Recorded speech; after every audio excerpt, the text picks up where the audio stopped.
Hello, and welcome to the Nomiki Show. I'm Nomiki Konst, and today our country starts again to see if we can make a better social democracy. I will not even drop a hint of a forecast about this election. Just the word forecast could get us shut down. So we have to be very careful.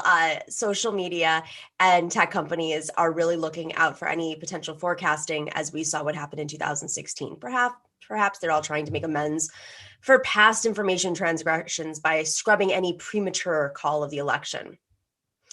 I'm not all sure I approve of the power to do so. But anywho, for today, I will put the conversation off. Since today, we all know that the gravest danger is Donald Trump trying to create chaos by claiming victory to suppress the counting of all the votes, saying, oh, it's going to be decided today, even though there's millions of votes that have not been counted. And mail-in voting is not a new thing. And it's not like Republicans don't use mail-in voting in Republican states, too. So instead of trying to predict what is about to happen, why don't we look back at 2020, to some of the things that have already happened, things that strengthen us as progressives, as the movement, and give us a lot to build on. Start by saying we came closer this year than in a very long time to putting a true progressive at the top of the ticket. Losing hurt. I feel it still to this day. But we are the rising electoral force, setting the agenda that will get us out of this disaster. And everyone knows it. And capital forces are afraid of it. Our most immediate opponents, the neoliberals, are back on their heels. Rana Foroohar wrote just yesterday that the Trump administration has, quote, exposed the fact that neoliberalism is dead. Well, I like to say that the movement killed neoliberalism. But Donald Trump exposed how weak their incrementalist, austerity, privatization, globalist approach was, in fact, never going to make people's lives better immediately or in the long term. There is no incrementalist solution to this crisis exacerbated by Donald Trump. There's no austerity measures that can revive our economy. The neoliberal idea was always a new brand of the same old, same old. However you apportion the causes, the reality is that the third way, as those middle of the roaders, Bill Clinton and Tony Blair used to call it, it is no longer a way at all, and not a way that anyone sees as working, a failed political experiment. The fight now will be between progressives, real progressives, working people, and authoritarian nationalists, the corporatists, to borrow the word from Benito Mussolini and his pals. So pull your boots on. Again, this fight continues.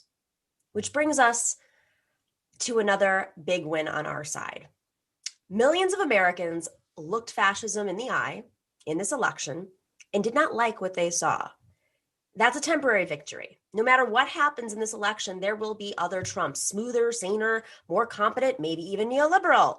They will be harder to defeat. But for today, the political tide turns our way. We cannot let the neoliberals and their electoral strategy claim victory over fascism. The COVID pandemic has moved the debate in our favor. Before 2020, many Americans not only mistrusted the government, they weren't even sure why we needed the government. Well, the pandemic settled that discussion for sure.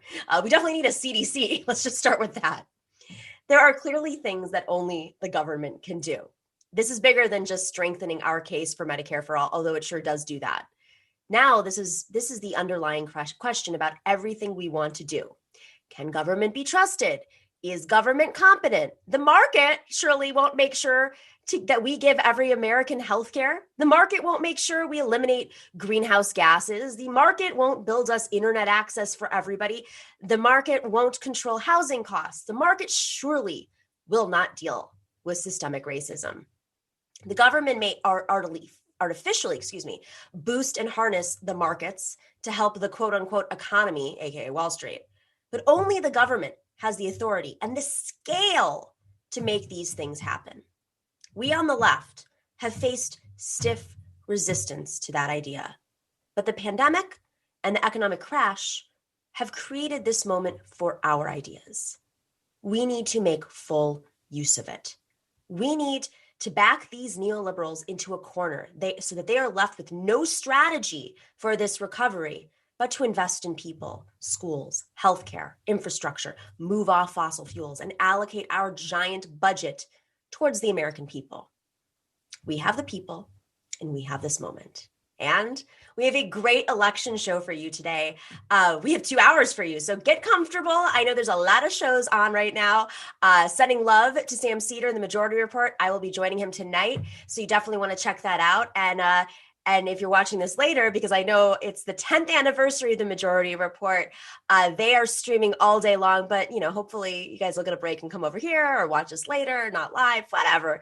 Just make sure to get the word out because we have an amazing show. Christopher Helali, running as a communist in Vermont. Today's election day. He could be a communist elected to Congress. We're going to talk about his election. It's a busy day for him, so I'm excited to hear what he thinks about this movement and where we go moving forward. Then John Nichols joins us to talk about past elections and how this election, if Joe Biden is elected, we can fight for the most progressive solutions. And then Arun Chaudhary, we talk a little bit about the politics, what the map looks like, what the message is. That's he's in Germany right now, so he is going to be joining us late in Germany. And then Rep. Chris Rabb out of swing state, Pennsylvania, and Angela Lang is an organizer in Wisconsin. We're going to talk about those 2 swing states. And Joseph Gevarissi from Our Revolution talks about what they've been able to accomplish in the last 4 years since Bernie Sanders started our revolution. It's a tongueful. And then Scottie Nell Hughes, Republican, joins us again. I'm going to see if she's still with Trump after all this. It's her last day. She could still jump ship. So we're going to talk to her about what she thinks their strategy is and if they're going to win. And then last but not least, we have David Daley, who's going to talk about some of the gerrymandering, some of the voter intimidation and suppression tactics that have been going on for years and how it's going to potentially impact this election. All right, guys, stick around. We will be back with Christopher Helali.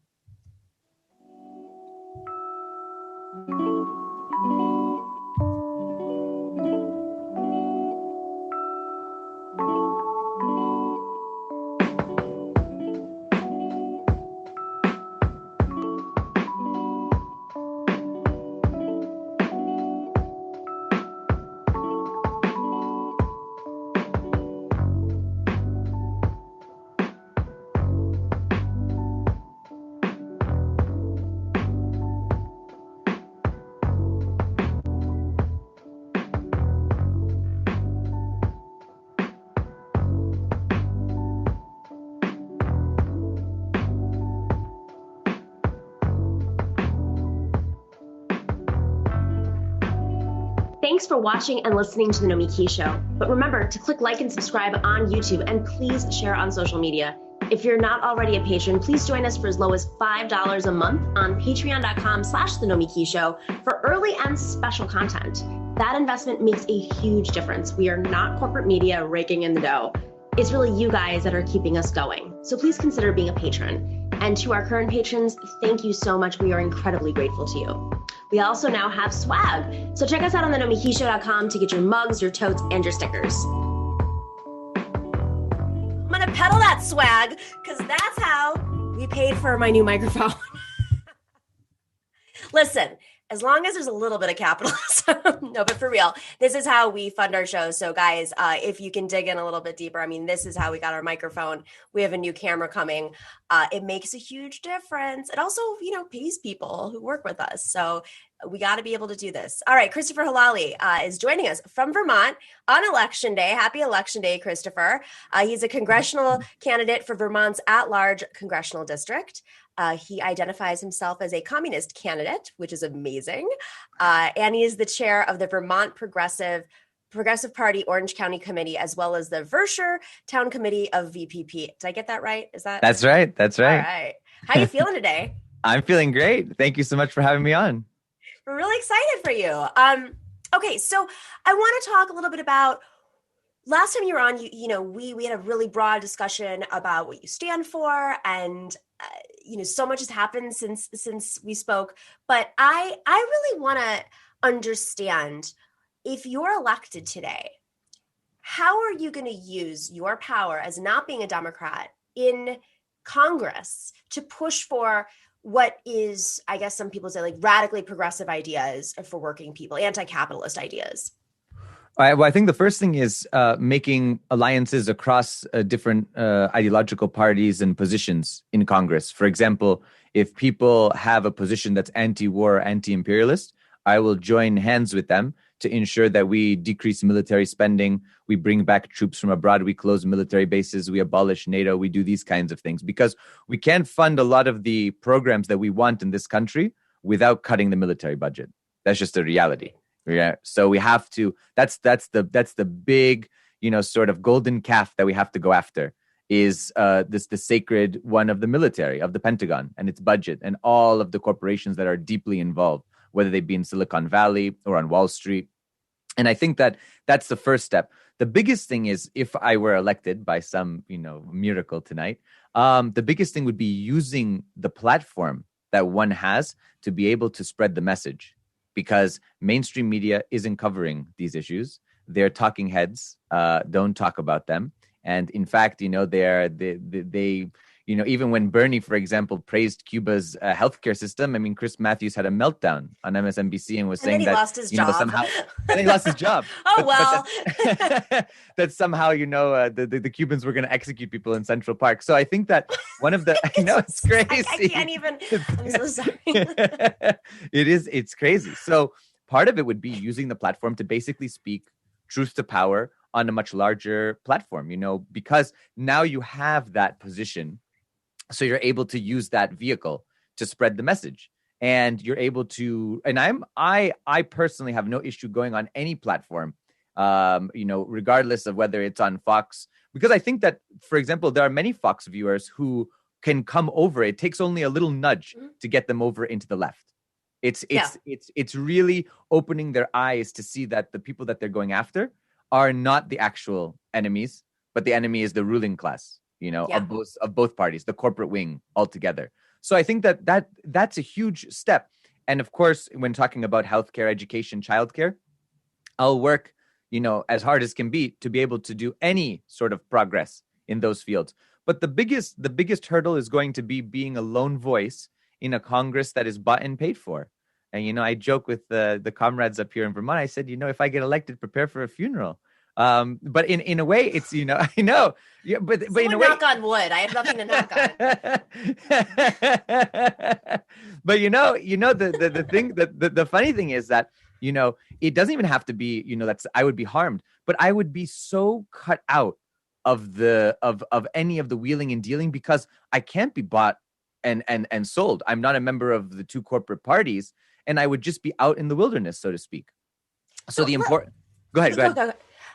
I think what's so interesting about what you're saying here is, we have this cadre of progressives that were elected without any corporate money, small dollar donation funded.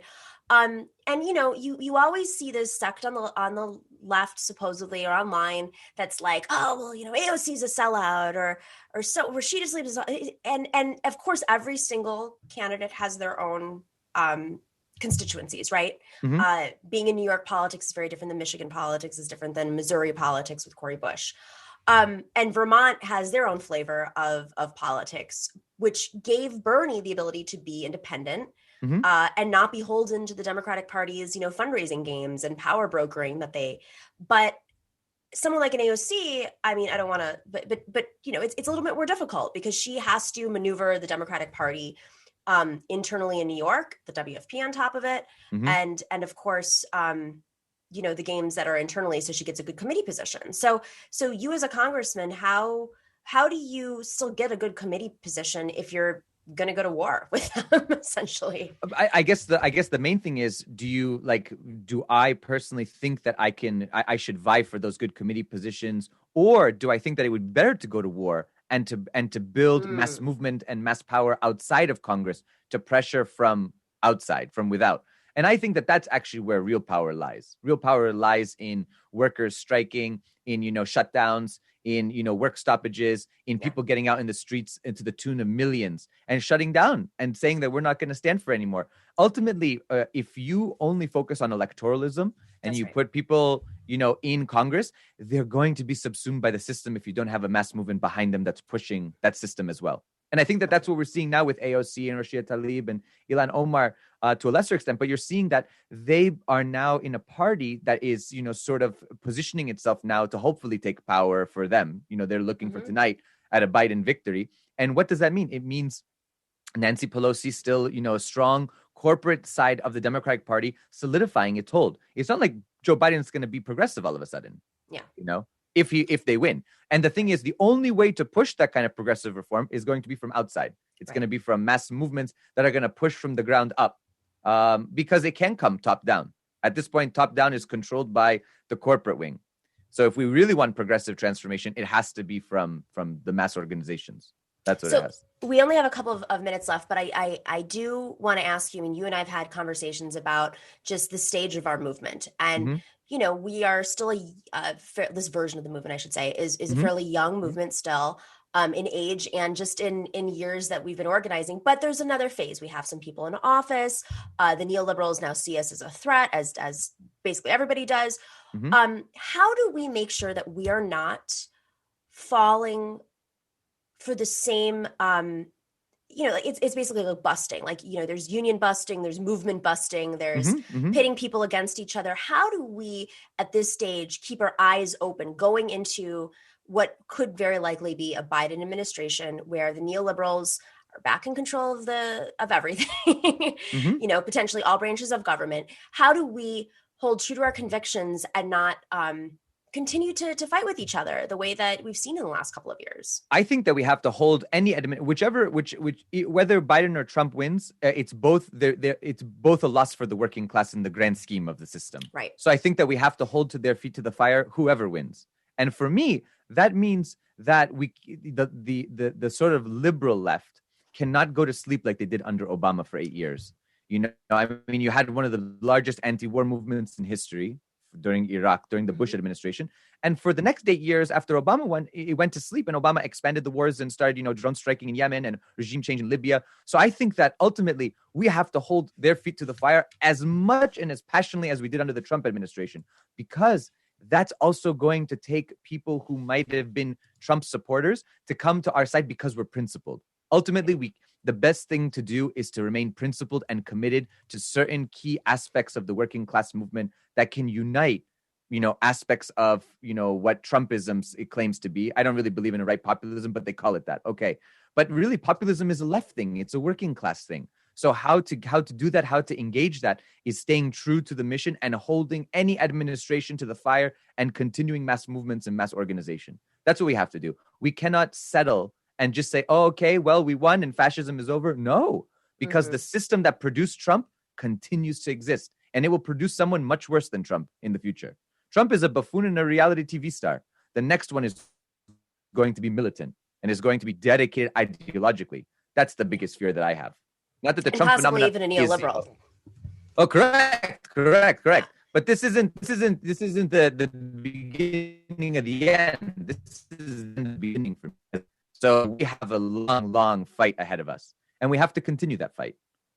Chris, good luck tonight. Sending you all the good juju. So no matter what happens, I hope you do it again. And we make sure, because I feel like everyone just learned about you nationally, and next time around. But I think listen, because the only reason I say this is because you've been telling me that you don't think you're going to win, but I think that there's a pathway here, and I think if there isn't one right now, next time around for sure. But wishing you all the greatest luck. Thank you so much. Take care. Be well. Take care. All right. Next up, this is our special election show. Rapid interviews, lots of guests joining us. We have John Nichols, the one and only John Nichols of The Nation. He is the author of Fight for the Soul of the Democratic Party, the enduring legacy of Henry Wallace's anti-fascist, anti-racist politics, and he's the national affairs correspondent for The Nation. Look at all those books, man. John, you're muted. You're muted. There you are. Perfect. There you go. So you are from the swing state of Wisconsin. How are you feeling there? Is the voter suppression everything that folks have been saying? No. Really? No. Madison's looking at right now. I think we have already surpassed 95% turnout, and moving toward, in fact, probably, we haven't got the 2:00 report, time changing that, but we'll probably be over 100% turnout by 2:00 with still 6 more hours to vote. Now, how do you get above 100%? Yeah, I was just going to say, what? That's Dead 100%. Because no, we allow same-day registration. So gotcha. that's 100% of registered voters. What that means is that everybody, now we're starting to look at the voting age population. That's like every human being over the age of 18. And at this point, we're well into the 80s, moving toward the 90% of voting age population. Now, Madison's where I live, is the highest turnout, often the highest turnout place in the state. But we're seeing patterns like this across Wisconsin. Wisconsin will have an absolute record turnout. It will be, I think it's safe to say, the highest in history. Whether it will be the highest percentage of the overall electorate, we'll see, but I think we'll very probably get there. And that's true, by the way, nationally. Right. We had 100 million votes cast before the polling places open. We're now looking at the possibility of 50 to 60 million more being cast. That throws off all the pre-election calculus about whether Trump voters will vote, more on election day. There's a lot of evidence now that Biden voters as well, the Trump voters are clearly coming, but so too are a tremendous number of Biden voters, right. Long lines in major cities. So voter suppression is a huge issue. It's a vital issue in Wisconsin. It's a vital issue nationally. However, so too is COVID-19, racism, xenophobia, climate crisis, a military-industrial complex that's out of control, a million other factors that are there. And the evidence is, so far, that across this country, and certainly in Wisconsin, people are willing to, fight their way through whatever barrier is put forth and voting at stunning levels. This is an inspired day. There's simply no doubt. It's so interesting you say this. I mean, I was thinking about 2008, and I worked on the Obama campaign in 2008 as an organizer, and in 2012 I was one of those national co-chairs that they put out there, right? And I say this because George Bush was my generation's nemesis when I was in college, and we couldn't imagine a worse president, right? In 2000, and I think some of the energy was captured in 2008. Obviously, was historic with the first Black president. He was an extraordinary orator, anti-war as well in the beginning, and was taking on a very unpopular Republican Party, and a pretty lame presidential nominee. And the turnout was seismic. It felt like this.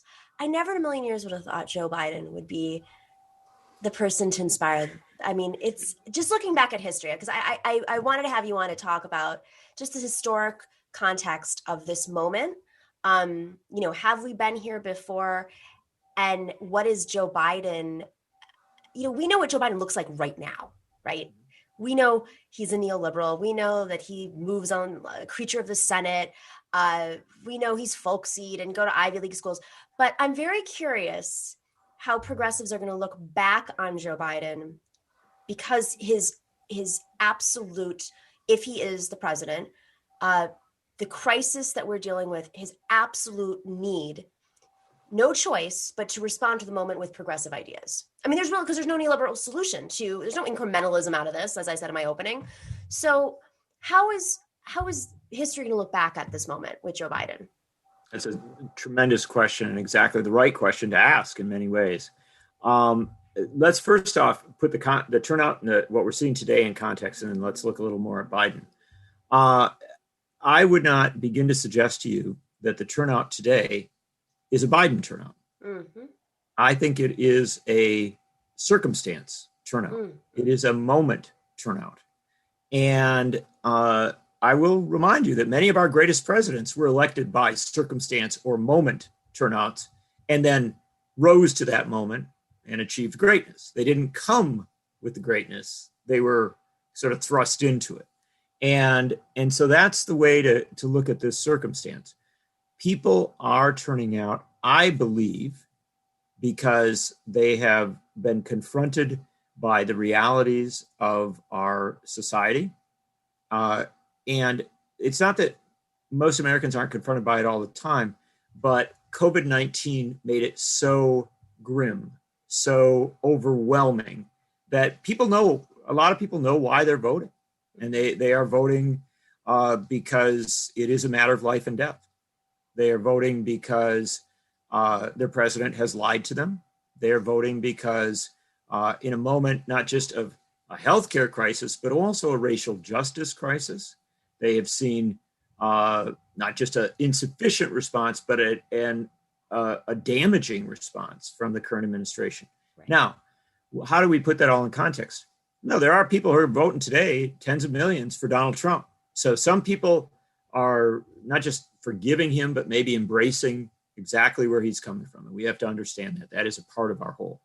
But to me, my sense is that a substantial portion of our bump in turnout is people who really do want something different and better. If I'm right about that, and if Biden becomes president, the pressure on him to be different and better will be overwhelming. And the fight will not be between Trump and Trumpism versus Biden and Bidenism. The fight will be between Biden and a movement-driven demand that he rise to an occasion that we have not seen him rise to in the past, and that's fine, right? That's you don't look at who they were. You look at who they are, where they got to, what they can do. In that context, Biden has the potential to be a great president, a truly great president. And I do not know if he will be. That's way beyond my speculative capacity.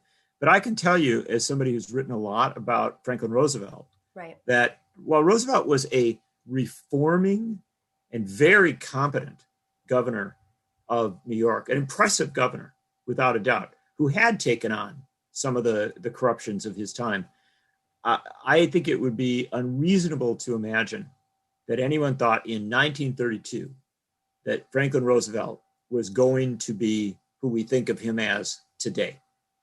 That's ultimately the question I had is, did the movement see this essentially an oligarch, right? Being how, I mean, we look back even Johnson, I think about this too. I actually think it's more comparable to, I think the moment is an FDR moment. But the person I see Biden more as a Johnson creature of the Senate, being able, I don't know. I mean, but maybe he's not so strong-armed in You're right. No, you're exactly right. And Johnson is the comparison figure. I would also suggest to you Harry Truman might be a comparison figure.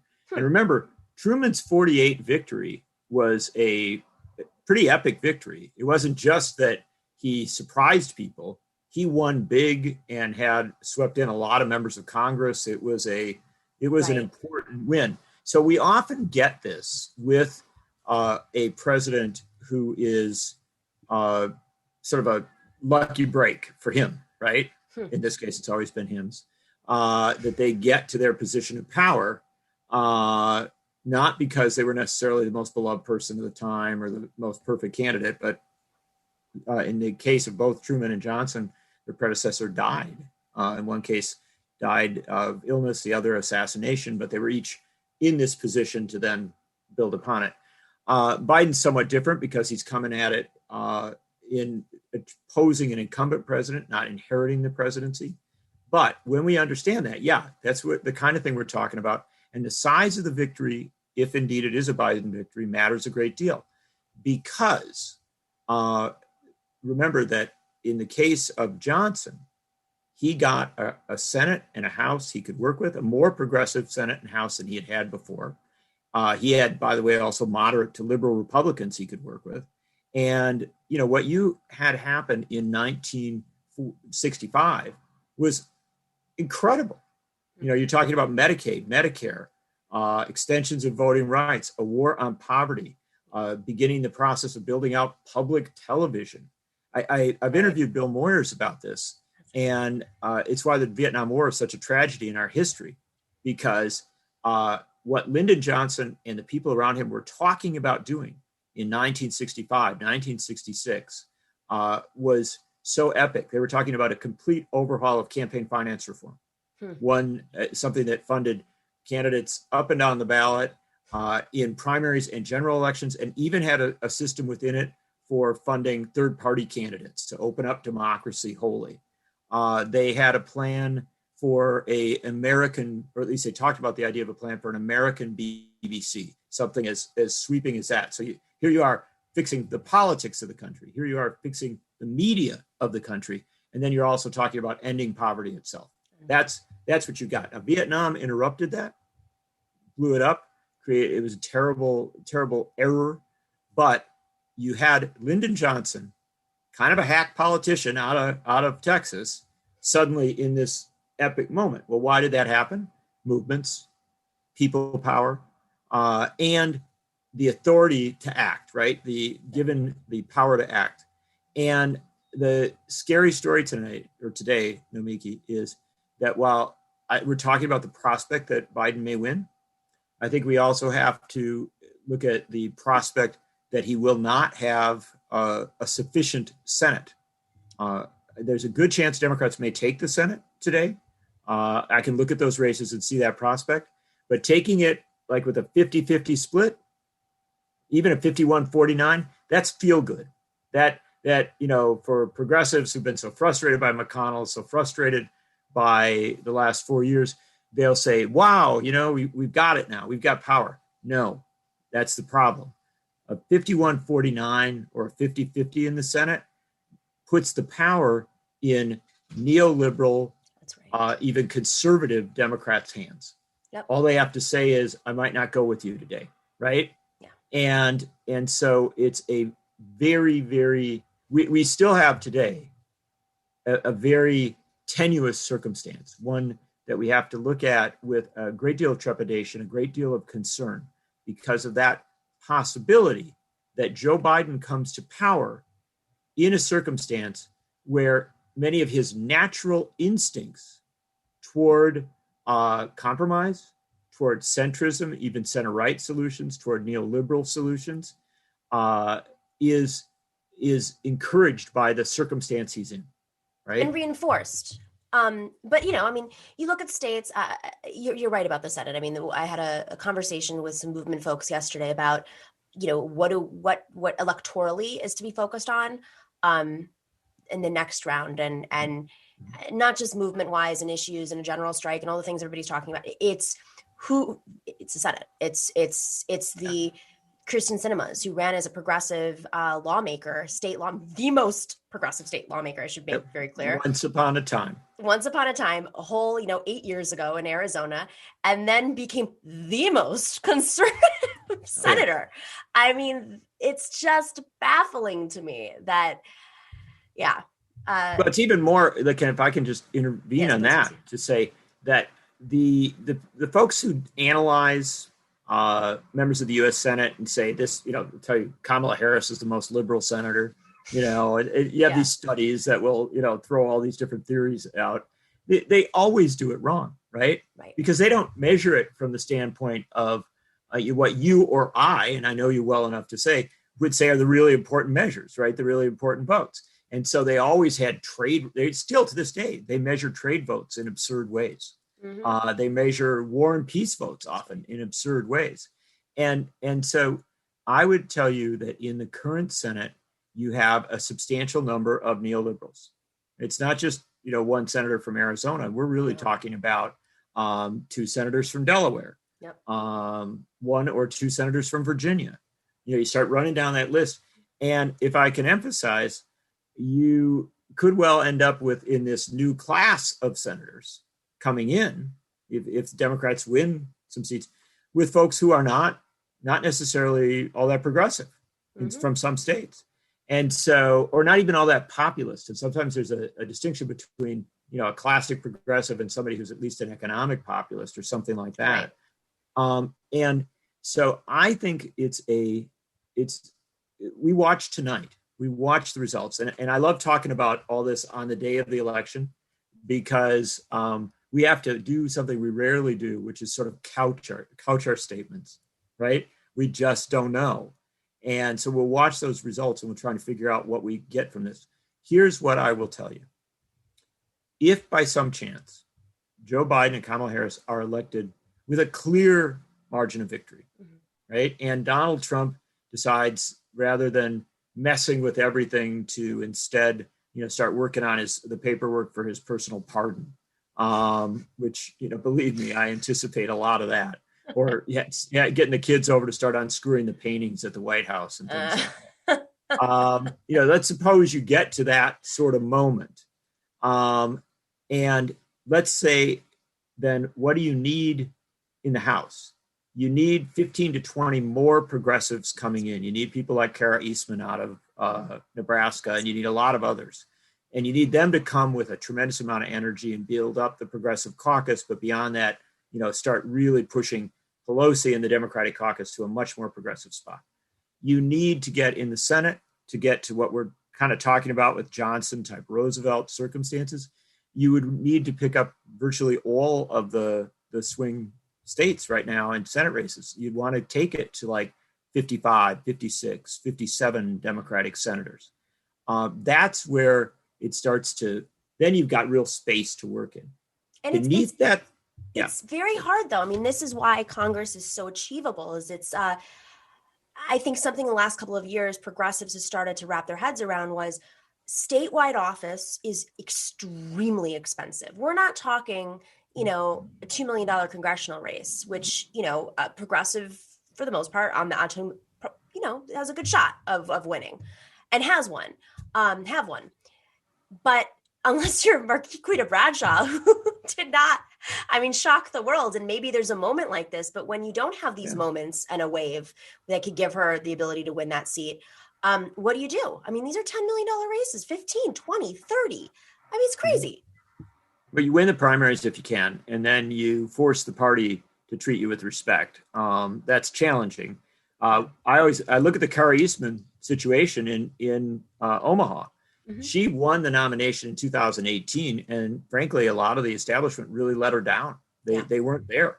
This time around, because of the fact that Eastern Nebraska district is also a presidential district. Exactly. You can get an individual electoral vote out of that.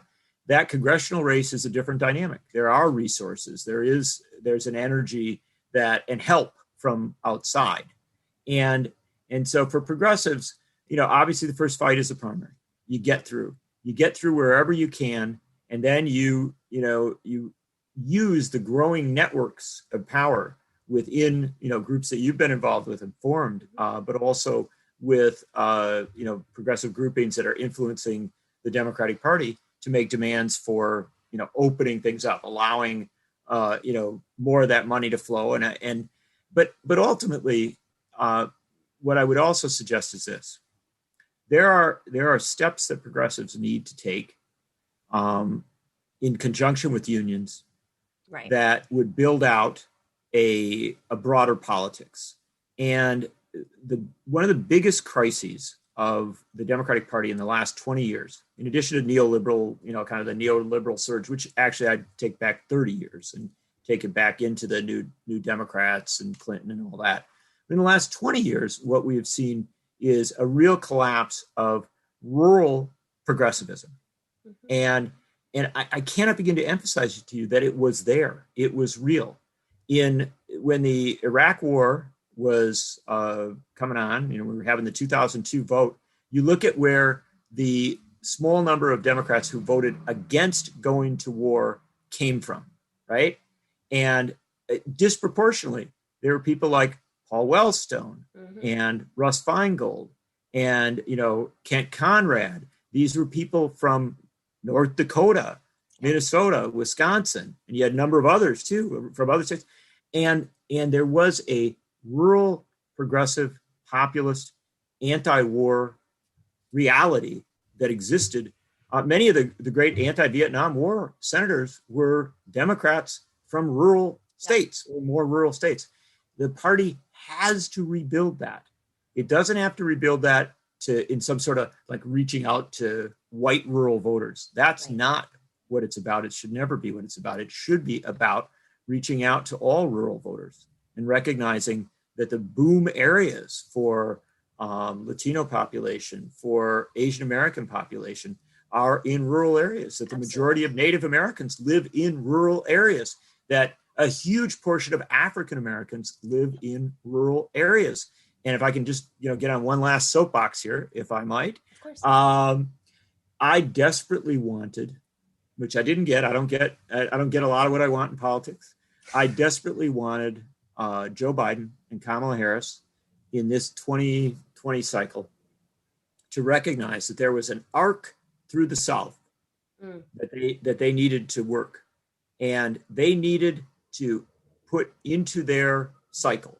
And they got very energetic at the end, but they were slow, getting out there physically. I understand COVID. I understand all the dynamics, but they have shown that you can put together a pretty good parking lot rally. And I desperately wanted North Carolina, South Carolina, Georgia, Mississippi, Alabama, Louisiana, and straight on into Texas. And you say, well, yeah, but those aren't all competitive states. Well, where do you make states competitive?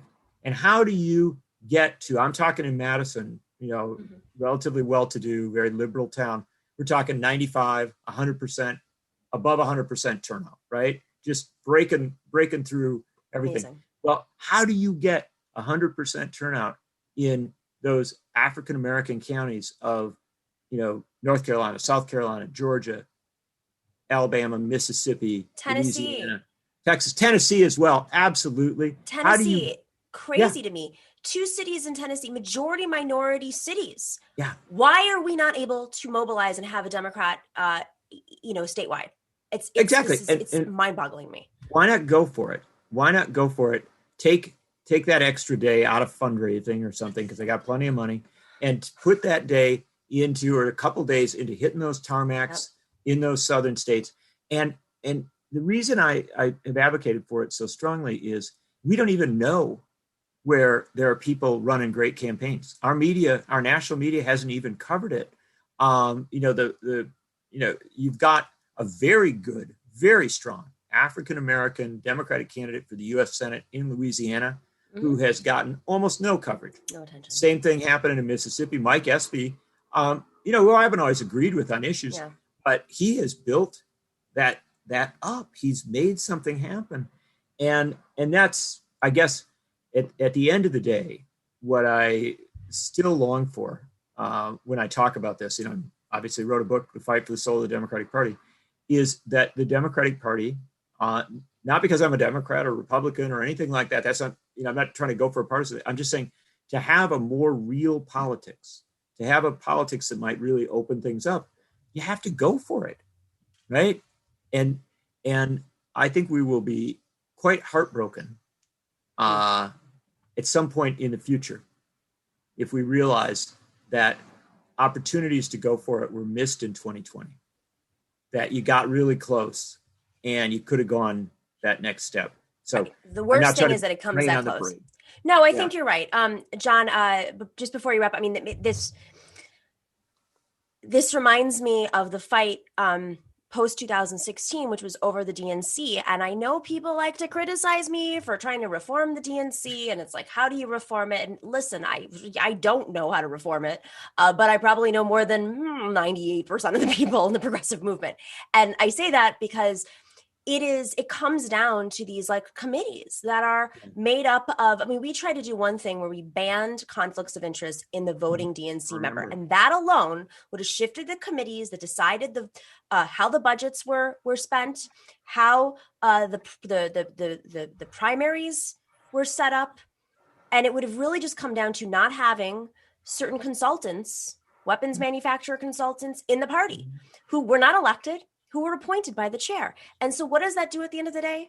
It means that you have a party membership that may not agree with us on everything, but at least they agree on spending money in states that we just never should have left.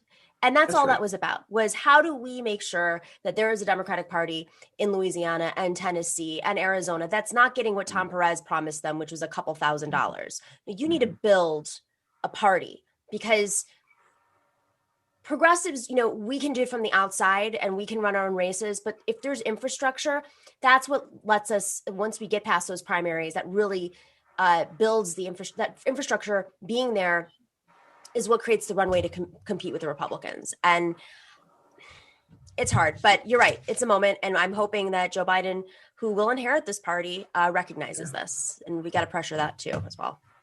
I agree with you. And if I can just close it off, I love talking to you. It's always a pleasure. Same here. And John. I love the fights and the struggles. All I can tell you is that as I look across the country right now, I see people who have kind of grabbed the moment and are running. And I live obviously in the middle of the country in Wisconsin, and out southwest of me, in southwestern Wisconsin, my great grandfather was the first state assembly member from southwest Wisconsin when Wisconsin achieved statehood. That is to this day a totally rural district. It is all small towns and farms. And there is a woman running in that, Chris Marion, who's just a straight on progressive for economic and social and racial justice. And she ran and she got beat 2 years ago in a state Senate race. Now she's in a state legislature race, assembly. And I think there's a very good chance she wins today. And so as I look at this, I believe that that the possibilities are everywhere. That the possibilities for building out a party that can win is everywhere. But you have to make that deep, long-term commitment to it. Yeah. And one of the best things that was said to me about Joe Biden, intriguingly enough, is that while he has been a neoliberal and he has disappointed on issues of war and peace and a host of other matters that I happen to care about very deeply, the person said, he is a party man, i.e., he actually cares. He's very, very loyal to the Democratic Party, and he cares about that party. So one of the things that I would just simply close and say is, for progressives, in addition to fighting for an economic, social, and racial justice, climate justice, and peace agenda in this new administration, and you're going to have to start fighting immediately if this administration comes to power, there should also be a fight to convince not just Biden, but other people that if you want to actually leave a legacy with the Democratic Party, it has to go down into those rural legislative districts. Yes. And you got to finish your presidency not with a decline of Democrats in state legislatures, not with a decline of Democratic governors from where he started, but with an increase. Right. That's the point. In politics, the point is to build up and get better, not go down and get weaker. Of course, you're alluding to movement president Barack Obama, who left the movement right after he got elected and lost. But also 1,200 seats. And Bill Clinton also had the same thing happen. Lost Congress. Yeah, lost massive numbers of legislative seats. 30 years they held Congress and lost it. I mean, that's an extraordinary loss. Yeah. Well, and the thing to understand about this is that those losses were not necessary. Right. But if you want to avert them, you make the commitment to do the party work that you've been very engaged with, but B, you go incredibly big on your agenda. You make your power something that people want to relate to. That they see things happening because of you. And it's the difference between whether you go with a neoliberal $2 trillion stimulus or a progressive $4 trillion stimulus. It's the difference between whether you really, really do try to make infrastructure not just building bridges and stuff like that, but a vehicle for achieving racial justice and economic justice in this country. And you can do that. And, look, it's something where at the end of the day, no matter how many gripes we might have, we sit here and say, wow, something big is happening. And if something big is happening, suddenly you start to get people excited in small towns and rural areas and urban neighborhoods. And you have people who have never been a part of it say, I want to be a part of that. And so it's an intersection of policy and movement building, and you pull that into a political party, it's the point at which you start to talk about really achieving the power to do something good. That's right.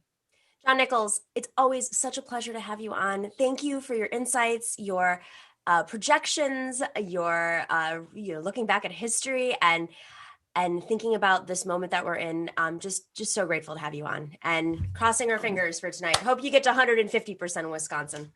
That could be a little tough, but certainly it will be in Madison. Let's just hope that we push it as far as possible, and that helps to sweep out across the state. Quick, I've been doing this offline. I've been taking bets with folks what the national turnout's going to be. I think it was about it was like 55, I believe, in 16, somewhere around there, 54, 55%, if I'm correct, and a couple points higher, and I already messed up on the numbers, with Obama. So I'm projecting to be safe 69%.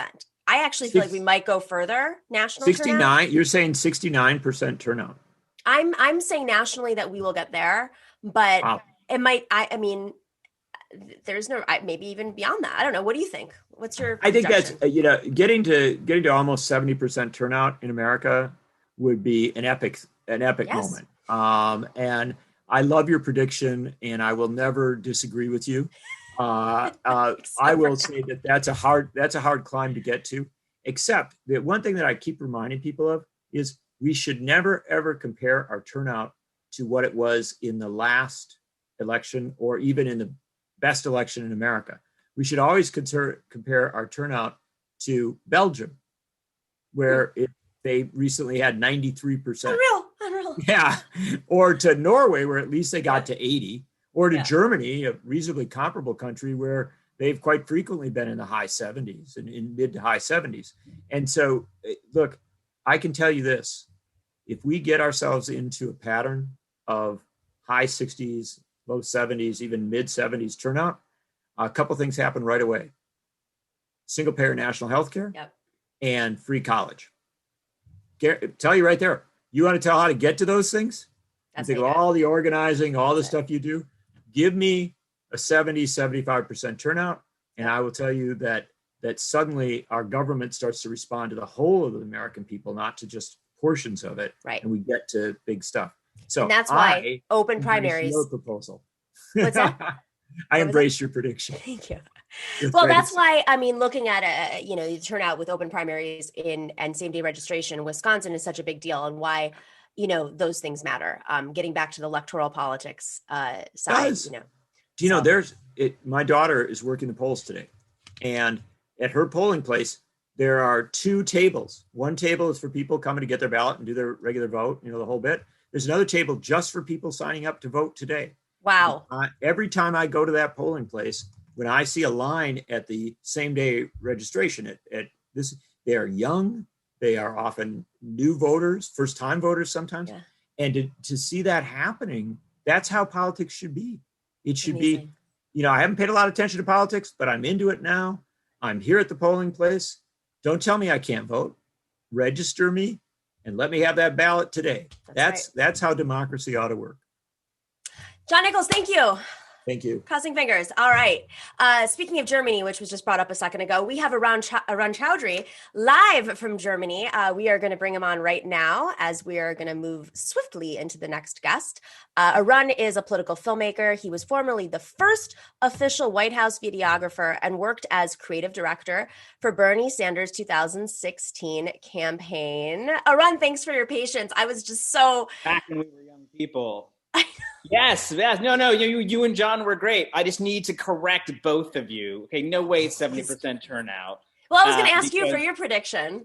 Less, because every one is harder, right? And especially with the campaigns we run where we don't talk to non-voters, where do those people come from? Obviously relationally is where they come from. So I think once you struggle past 65, it's just sort of, it's not even it's not going to be amazing. It's if you're at 65, getting to 67 was as hard as getting from 58 to 65, right? Yeah. So by the time you get to 70, you've just climbed 5 mountain peaks. That's why I said 69%. And there's people who aren't considering, there's people who don't like think about Donald Trump that much voting in this election. And like, I'm not sure those people are voting in this election yet, right? People are actually just voting on like an economic recovery or Yes. something like this. I think, I mean, the only reason why I said 69%, and I know it's far-fetched. Like everyone's going to be like, well, you're crazy. No, I know you got to say something like I'm having fun. Yes. No, and you're showing the thing, right? And what John is saying is true too, which is like things become possible with like an actual higher base of engaged voters, right? Not just on the electoral side, but on the organizing side. Right. My other nitpicky thing is I think he's wrong about Madison. I think it's the Milwaukee turnout that's going to really show us how Wisconsin goes and how the nation goes, because that's where we actually have a working class of color. Like primarily that's where most black factory workers traditionally are from.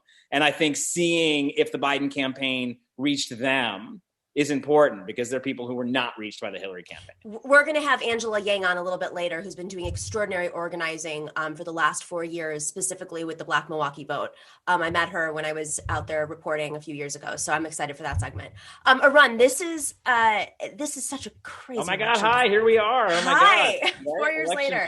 All right, so I have a question that I was going to ask John, but then I thought, no, Arun might be better for this one. This is like a what if moment. And I love playing these political exercises, and it's sometimes we do this off camera because, you know, of course, the audience gets really angry. But you know Bernie very well, his organization. Obviously, I was a surrogate in 2016 and continued on for a few years helping out with the electoral stuff. I have a theory that the neoliberals, I start off the show saying neoliberalism is dead and the movement killed it, but Trump exposed it. Essentially. And I have a theory that, you know, neoliberals are, of course, going to run away with this, say their strategy worked, and this is like why you have to appeal to the center and blah, blah, blah, blah, blah, whatever.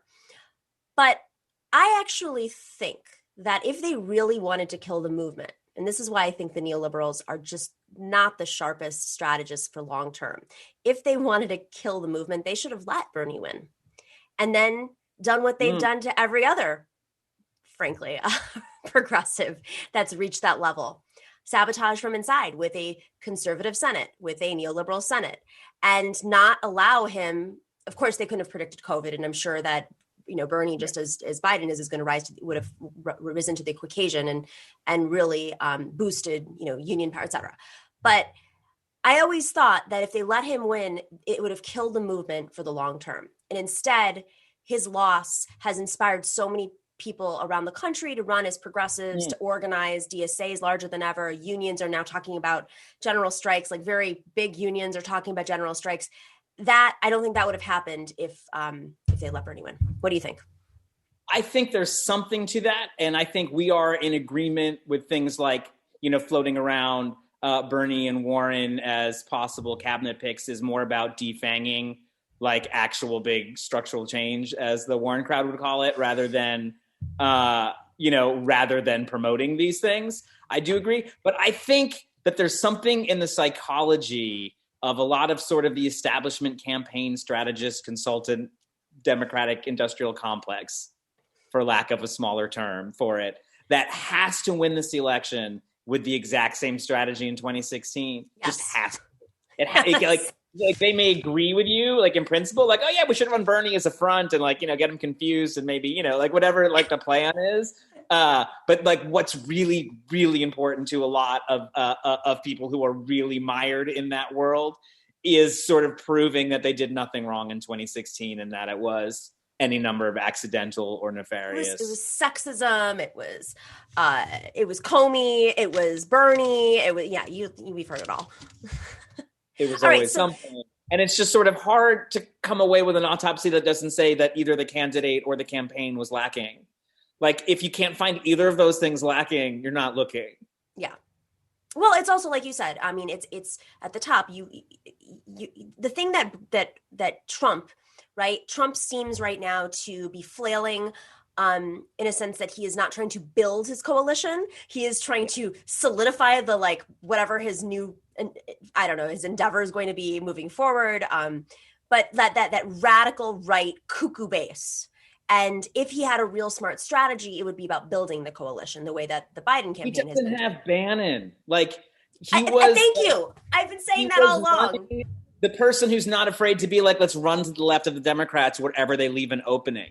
This is what the Tories get. You know what I mean? Yeah, they're like soft-handed rich people from like 10 generations. But whenever they see an opening to run against labor on the left, they take it. This is what Bannon is so good at and what Trump is not doing. Like, oh my God, a stimulus check. Like Bannon would be screaming every day, like send them a huge stimulus check, send the people a check. But those voices don't reach the president anymore. And this is part of when you take the job in the swamp, you become one of the people. So, you know, maybe one of the most refreshing, even though he's a monster in so many ways, things about Trump was his different approach and sort of, you know, more pragmatic take on politics. And this is what I think brought a lot of non-voters, low propensity voters, you know, we call them white working class voters, but that's not even what it is. No, it's not. It's just sort of people on the periphery of caring about this stuff. And we're like, you know what? That sounds like the thing. So I think progressive issues are the winning issues. I think that, like, you know, if once we can look back on, hopefully we can look back on a Trump era, you know, next week instead of 4 years and a week from now. Or expand the presidency or something. But one of the things we'll have to understand is that, like, actually what was attractive in the 2016 thing was that he had a real almost social democratic offer. I don't mean that in terms of social democracy. I mean, like, in terms of just a social contract. Like, you should want more and expect more from my presidency. Yeah. And he did not obviously follow through on that. So it left. These people are Republicans who he's hanging out with. You know exactly. I mean? Like, so these are not the friends of the working man as much as he might want to be. Yeah. I think there's things he wanted to do in his first term they didn't get to do. I think if he had his druthers, we would actually not be in Afghanistan right now. Yeah. I think for very different reasons than you or I might pull out troops from Afghanistan. You know, he might have like a lot of nasty racist words in there. But, like, you know, this is another thing where he doesn't have those advisors in the White House with him. He just has people from the national security establishment who are like, yeah, but you got to bomb something. And then when he did flex his muscles in the beginning, right?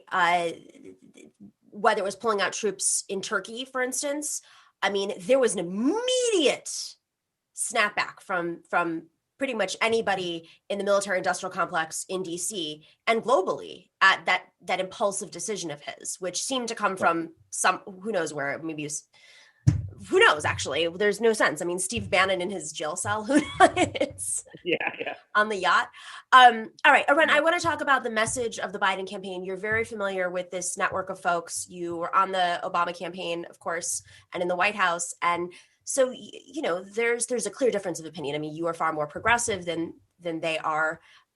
Maybe they used to be a little bit more progressive. Who knows what happened? Money. But it seems like their campaign started a month ago. And my concern is if there is a win today, who knows what'll happen, that they come away and, like you said, they say, look at our strategy won. And now, you know, we're in power. We're going to take over the DNC and we're going to, you know, everybody's going to start have a couple of Republicans in the cabinet and seem really sensible and everything. Yeah. No, it's a big worry. And no, to answer your question, I don't think anyone was sort of more or less progressive back in the day. It's just that there were those of us who were very progressive in Obama's coalition because he was there to end the Iraq War. Right. There, you know, people who had sort of given up on electoral politics were like, you know what? If he does this one thing, the rest of it's all bullshit anyway. You know, like, you know, and sort of to the credit of the campaign and Bernie afterwards, like, a lot of us think and want more from our government than we used to, you know, and that is fantastic.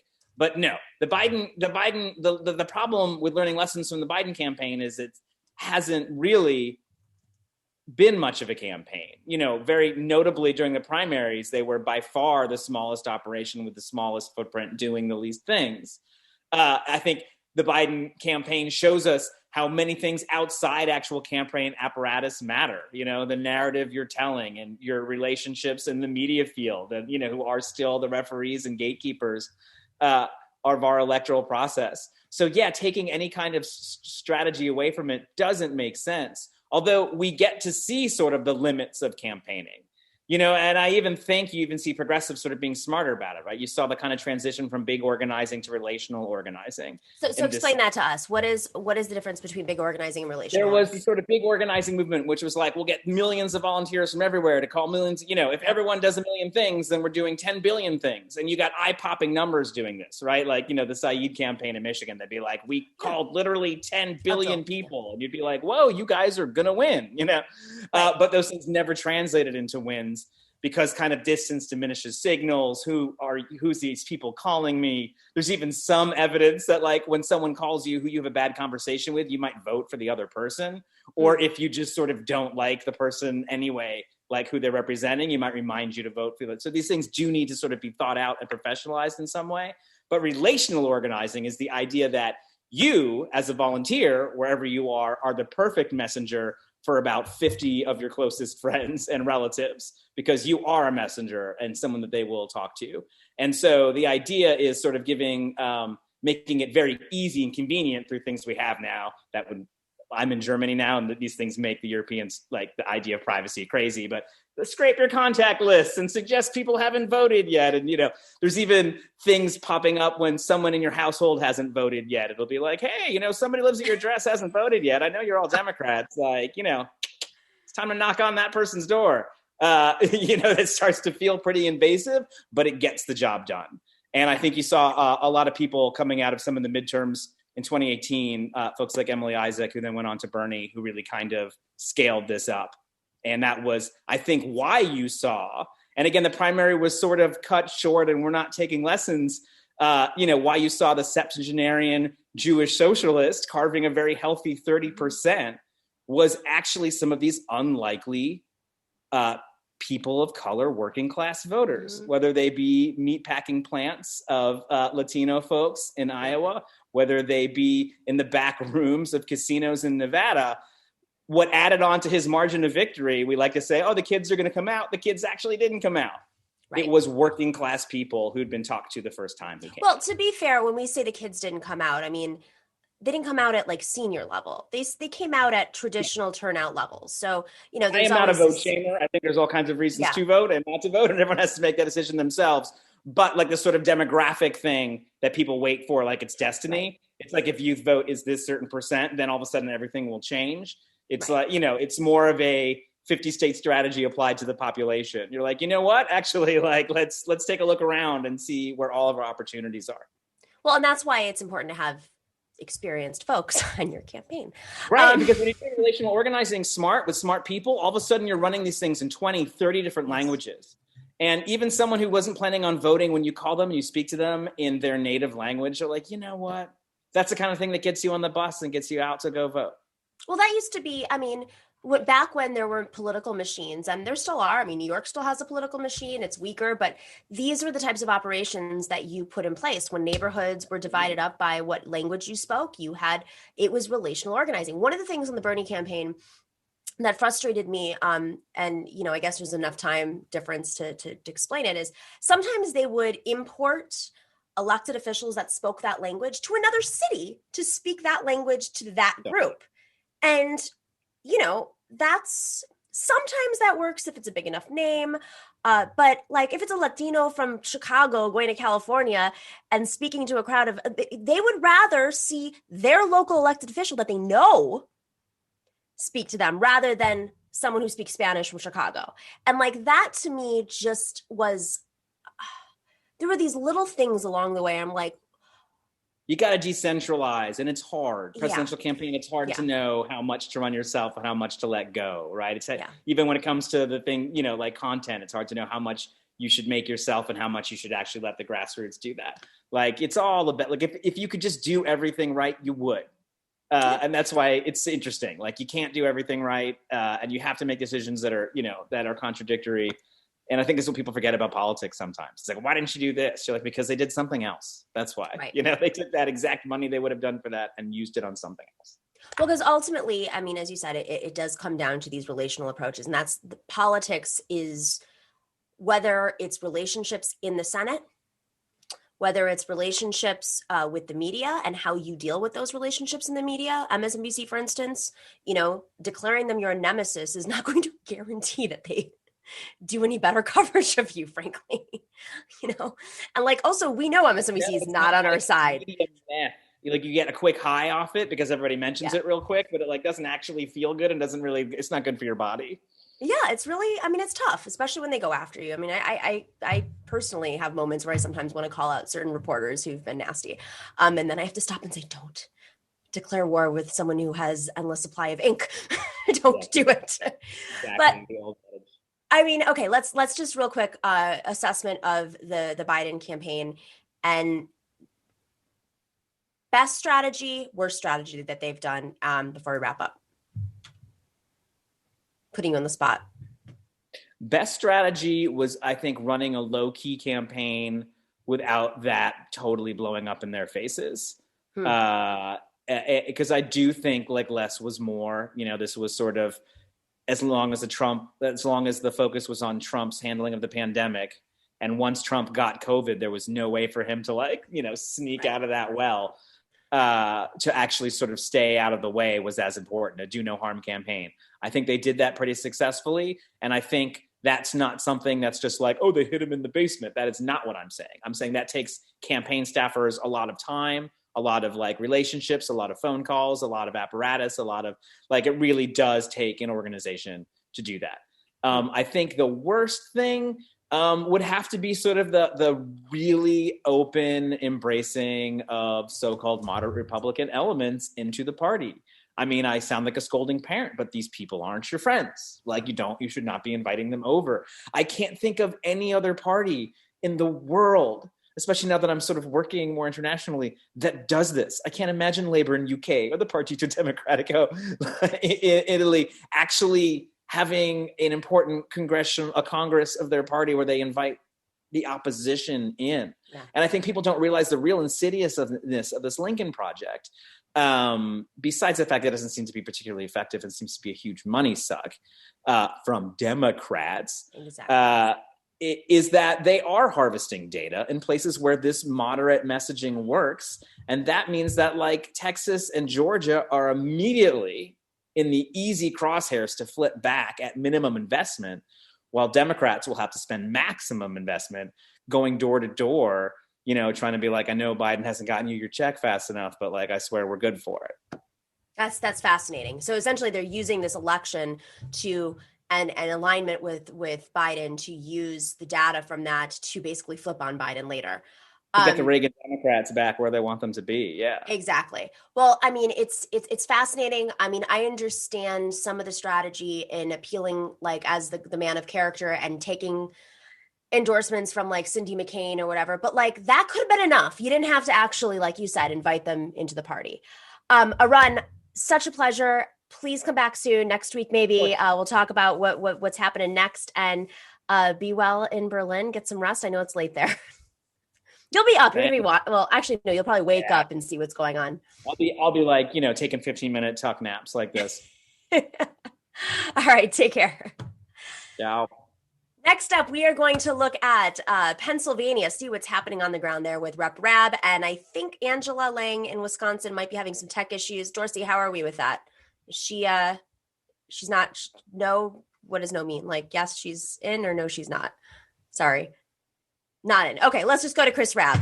Representative Rabb, the 200th District of Pennsylvania. He is a regular on the show. Man, not outside. I'm really surprised. You've been outside. I was expecting you to show us some long lines. I thought you were going to show us some of the protests happening. Rep. Rabb, you're on mute right now. There you go. Hey, how's it looking out there? It looks amazing.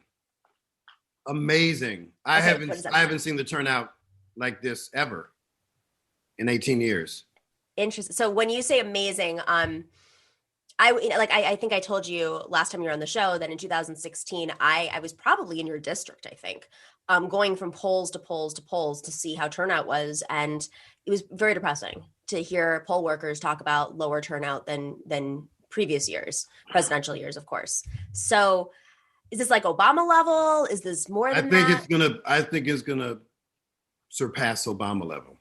Wow. Yeah. Pretty incredible.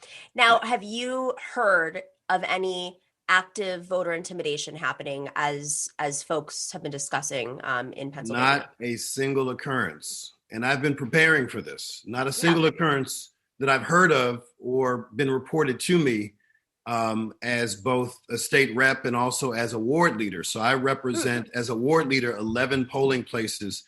And our ward has the highest voter turnout in a very blue bubble. So this is where they would come, particularly focusing on predominantly Black polling places. And we've heard and seen nothing.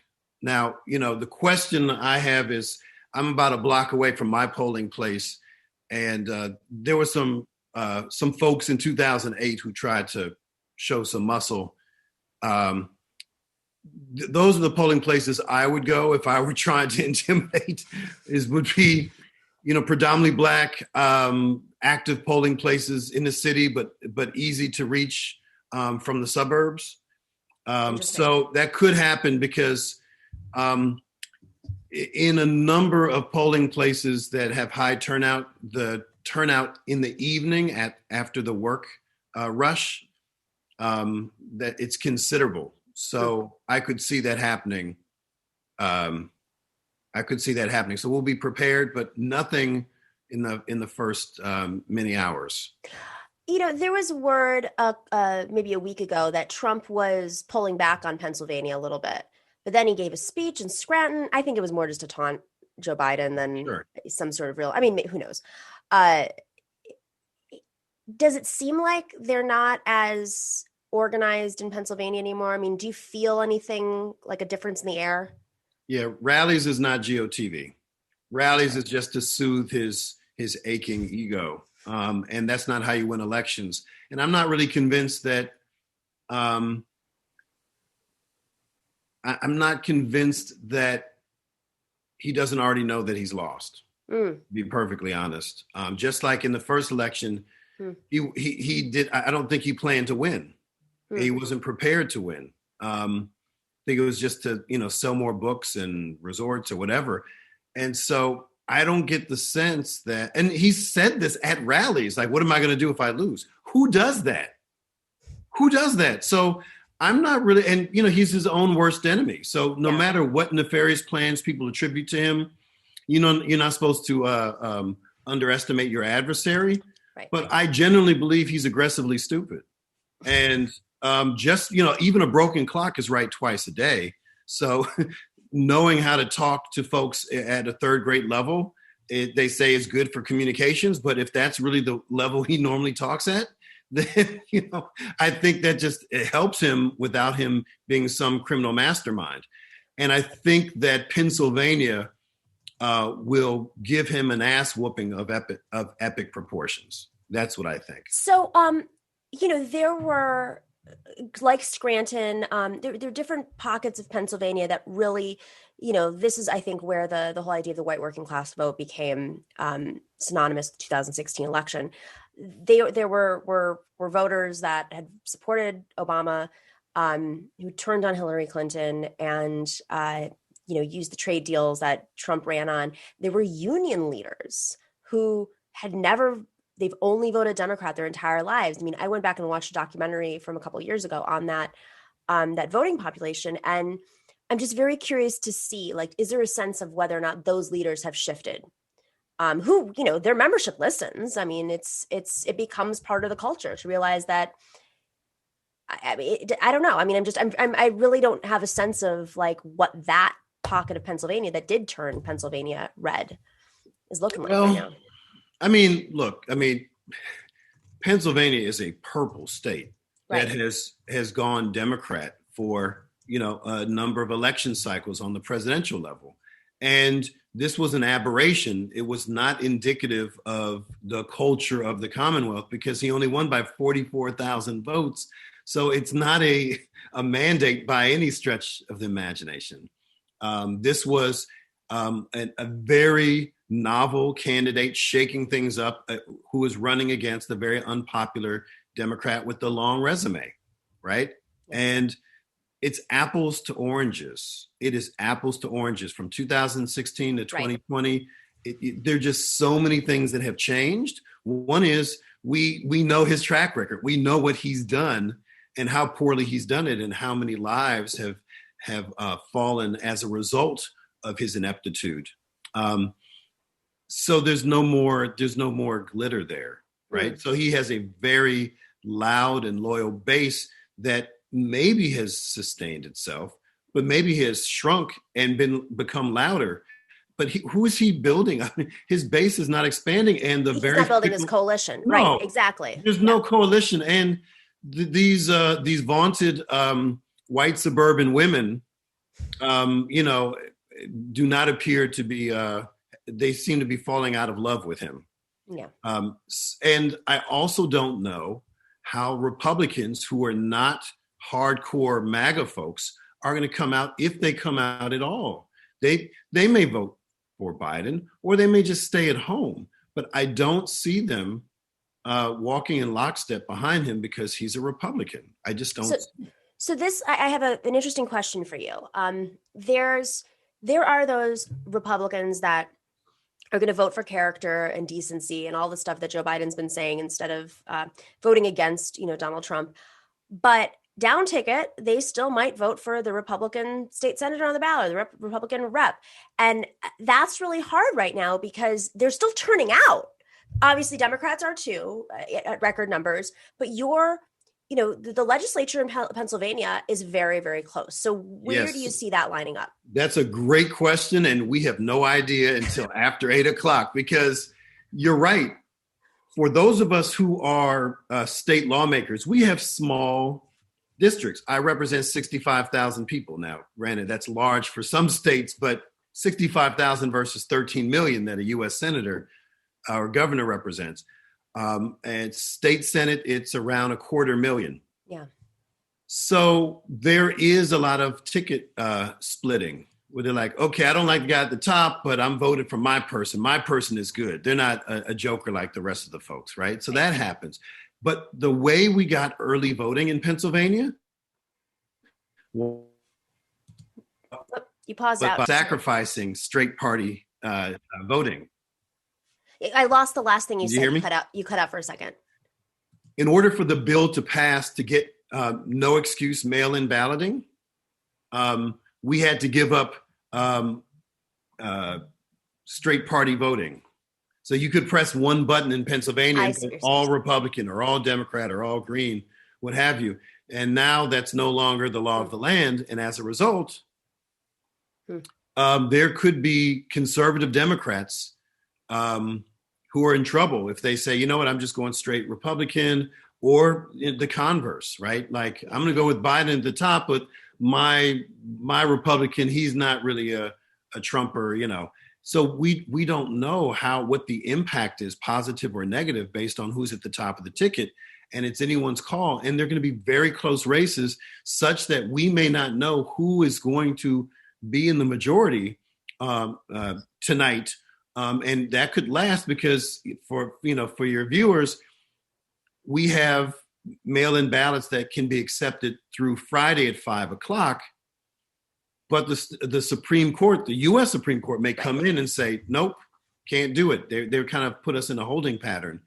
And the problem with that is they allowed us to continue, but then when we have the election results tonight, they may change their mind, which is deeply problematic. Like, why would you have to wait to see what the election results are at the polls to determine if people should have their ballots counted if they did everything they were supposed to do and they were postmarked by November 3rd, et cetera, et cetera. So we're not going to know potentially until, and then we have provisional ballots, overseas ballots. I have colleagues in the State House who have won by fewer than 100 votes, like maybe 3 of them.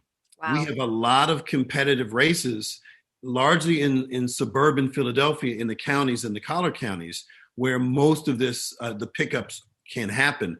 And so we may not know for a week. And how many, what's the count? Like, how close is it in the legislature right now? So we have to net 9. So if we lose some incumbents, we're gonna have to make up for that with an additional 9. Out of a legislature on the House side of 203, we're the largest full-time state legislature in the country. And we only need 4 seats in the Senate. We have 50 members in the Senate, and we could pull that off depending on how strong Joe Biden's coattails are. And we just don't know. Rep Rabb, always a pleasure. Good luck. Can't Thank wait to you. see. Maybe next week we'll have some results for you from you. But it's just always a pleasure. And thanks for joining us to give us an on the ground perspective. Always glad to be on. Okay, guys, we're going to take a quick 1-second break, and we will be back to discuss. Bernie Sanders launched an organization a few years ago called Our Revolution. I'm sure you know it. Our Revolution rallies more than 500,000 voters this election, making 3.3 million voter contacts. We will have the executive director on to discuss just that right after this very quick promotional break to make sure that you're subscribing. So I'm going to double down on it. Join us as patrons so we can pay our team, and subscribe so we can pay our team. All right, let's roll that.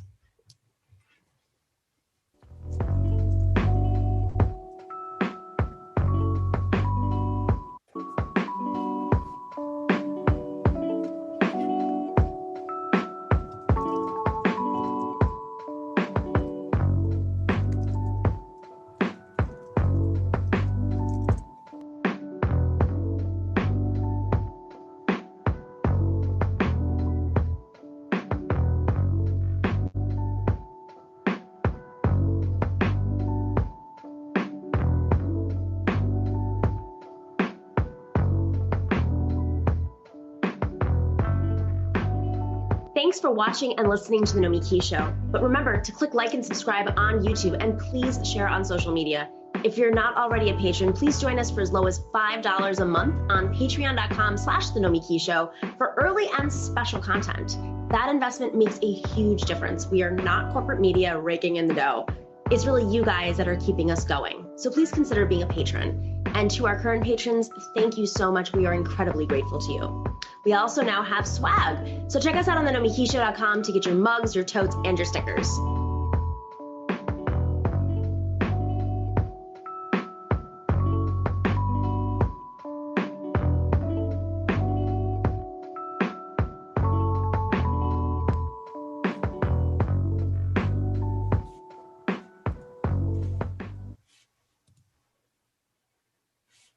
Welcome back to the Nomiki Show.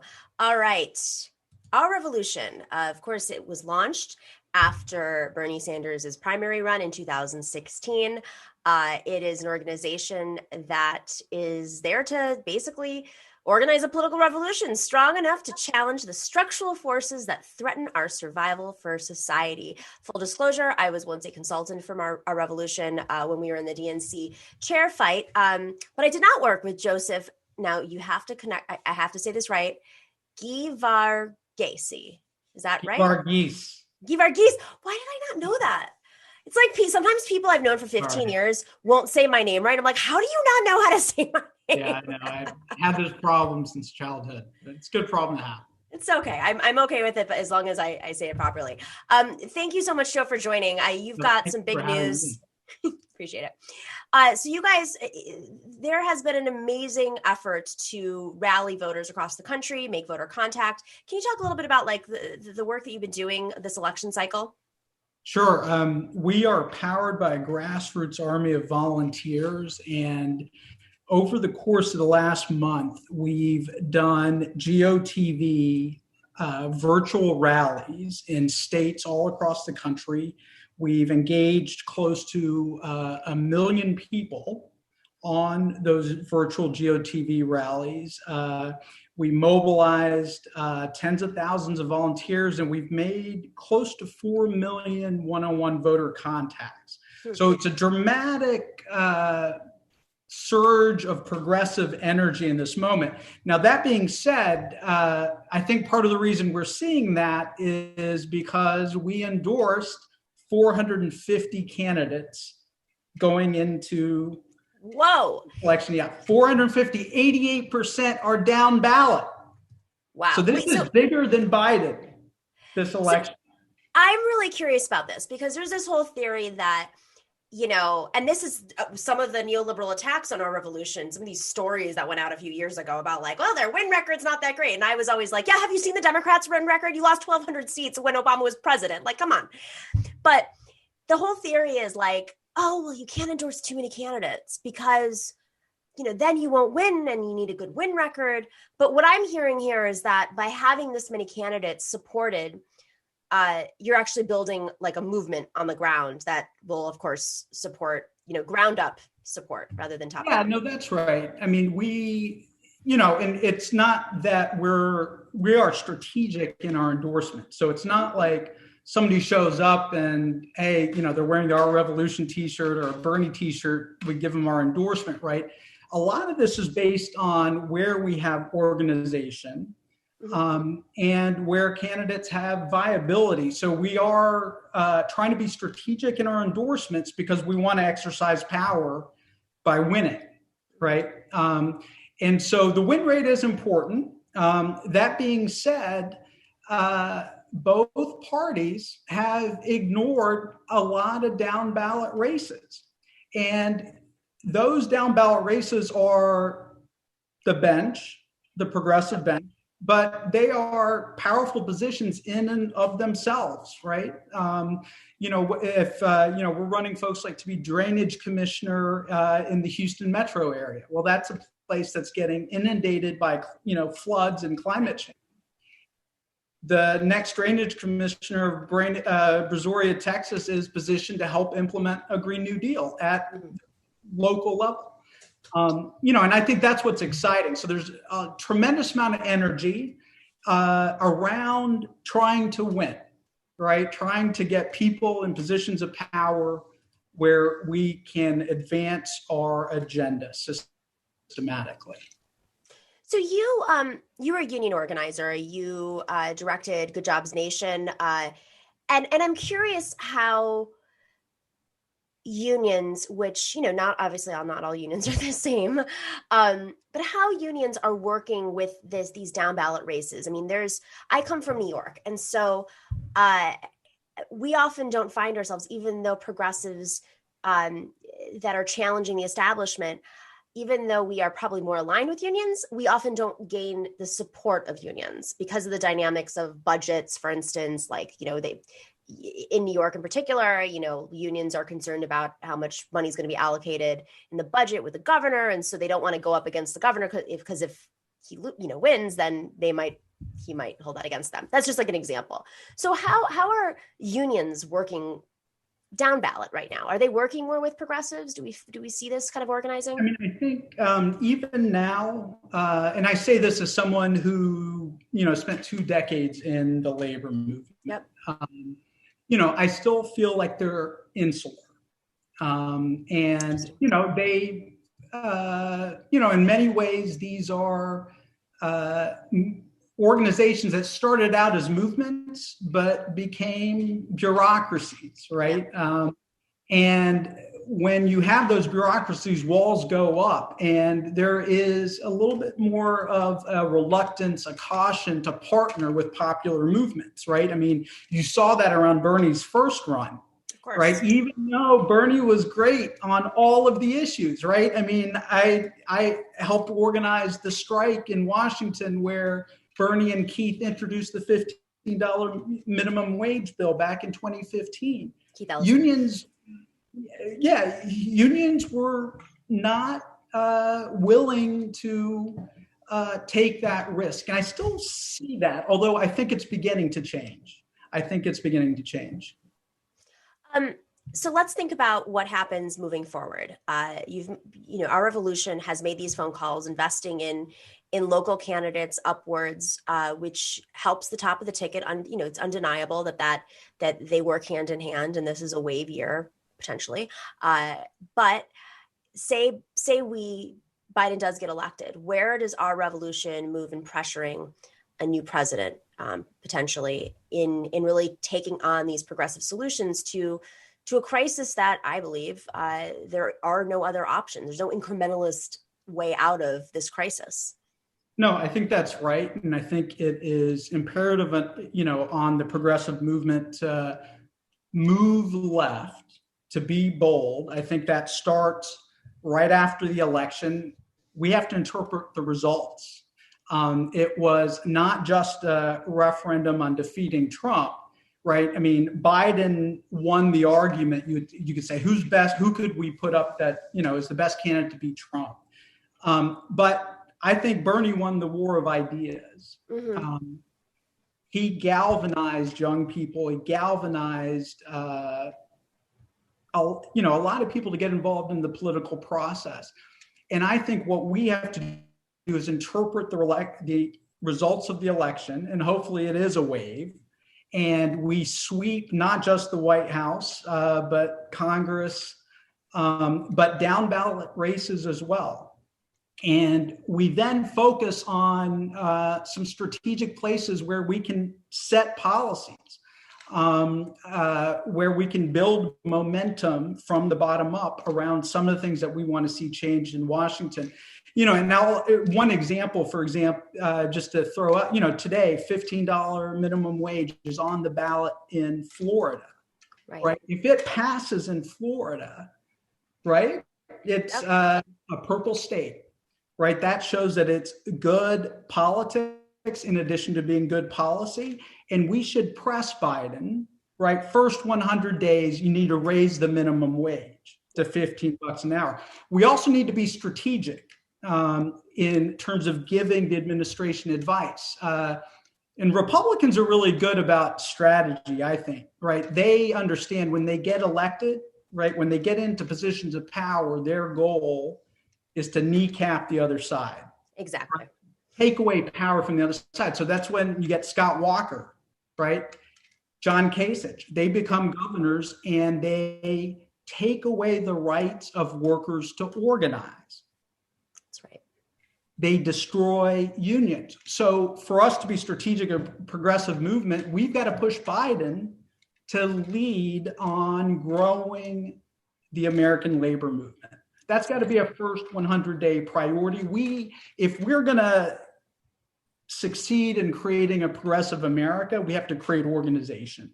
And the best way to do that is to do it through workplaces and to do it through workplace organization, and that's unions. And, so I think we've got to go left and we've got to push, but we've got to be strategic to build power and to take, popular items like 15 and push them over the finish line very quickly.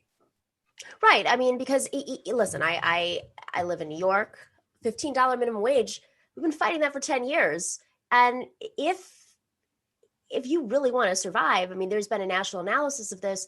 In any major city in America, you have to be making upwards to $34 an hour to pay for a one-bedroom apartment in many cities in America. So, we have to move quickly on this. Obviously, it's different wherever you are, and you have to factor in small businesses, and there's a lot of different conditions here. But these are the movements and these are the items that, Republicans have had been so strategic about, like, kneecapping us, as you said, that $15 minimum wage wasn't even on the table. Like, it's half of what it would take. Joe, I am so grateful to you. We're running out of time. I know we've been running long, and I would love to have a longer conversation with you. So please come back on. Talk about next steps and be well. Keep up the amazing work. Thank you. Bye-bye. All right. Let's talk to a Trump supporter. Let's figure out what's going on with their heads right now. How are we feeling? Scottie Nell Hughes. Oh, switch it up, Scottie. You're sideways. Scottie. Wait, you're sideways. Flip your camera. There you go. And you're muted too. There we go. Perfect. There we go. Hello, Scottie. Scottie is back. You were up. We lost your video. Oh, sorry. There we go. I'm back. We're having a lot of technical issues today. Angela Lang, for those of you guys who wanted to see if she had some technical issues, we had her and then we lost her, but we're hoping to have her on this week so we can talk to her about what's happening in Wisconsin. Now, Scottie's here. Scottie, all right, you were a Trump surrogate in 2016. You were on CNN as a contributor. We used to go to war with each other on every cable news network. But one thing that we had in common at that time was we understood that the establishment was the big business establishment. We just had different solutions to these problems. Was really what was kneecapping working people across this country. Now Donald Trump has become the establishment. So what message? I mean, it's just I don't understand right now what his message is. It seems like he's not trying to build a coalition like he was in 2016. I mean, do you think that's the case? What do you think is happening on his campaign? Well, we're 6 hours out. We're going to see with whatever he's doing if it's successful or not. Nomiki, we're just a few hours out by tonight, but. And that's a big question right now. And the response that comes to it. I'll be honest with you. I'm in DC. I agree. What is his message? It's kind of all over the place, and especially in the issues that I want to know about. I still do not believe we have enough of a clarification on the foreign policy, but I can't say anything about the other side either. I think we focus so much, if you would have had the candidates on, Nomiki, you probably would have spent 2 minutes and 5 minutes on the coronavirus. You would have spent about healthcare, but you would have tried to hit all these issues, especially if you knew those questions had already been answered. You wouldn't give just this stale interview. Both candidates have done a poor job of getting their platform and their policies outside of just these 2 or 3 issues that I just felt like they were regurgitating every time they did an interview. He has become a bit of the swamp, the people around him. That's been the most disappointing part of the last 4 years. But I will tell you this, if he is reelected tonight, hold on to your knickers, because he's not going to care, because he's going to understand that we knew he was going to be a wrecking ball like Miley Cyrus. And this time he's bringing the bulldozer with him and every other construction site equipment, and he's going to tear the whole place apart. Wow. You're saying that in a good way or a bad way? I can't quite figure it out. Well, I think it's a good way, because if we've learned, and this is whether you're Republican, Democrat, Independent, Libertarian, I think we've learned that our government is not good. There's some major parts of whether we're talking about the intelligence, whether we're talking about the State Department, there's some really bad parts of our government. Now, even if you're a liberal, you get rid of your government and replace it with Betsy DeVos business. But you rat out. No, well, you don't. Eric Prince and Betsy DeVos running the government is not necessarily a solution to the problem. And I can understand and respect from that perspective. From others, some might say, you know what, I'm pro-charter school. I am pro-school choice. I want parents to have more decisions. They might like Betsy DeVos. They might not like everything about her. But in this case, we have learned that there's some real rats within the government. And these are rats that are not just there for one administration. They're rats that have been there for decades. And these rats need to be rooted out, especially within our intelligence community right now. I mean, when we're spying on American citizens, we have to get to the root of that. That's got to stop. I hear you on that. And that's something I think the left agrees with on segments of the libertarian right and maybe even some supporters of Trump's. But with that being said, it's not like, number one, Donald Trump didn't have the opportunity to prove these messages that he had 4 years. He had the Senate, and part of that, he had the Congress. Okay. So he did nothing about the intelligence community then.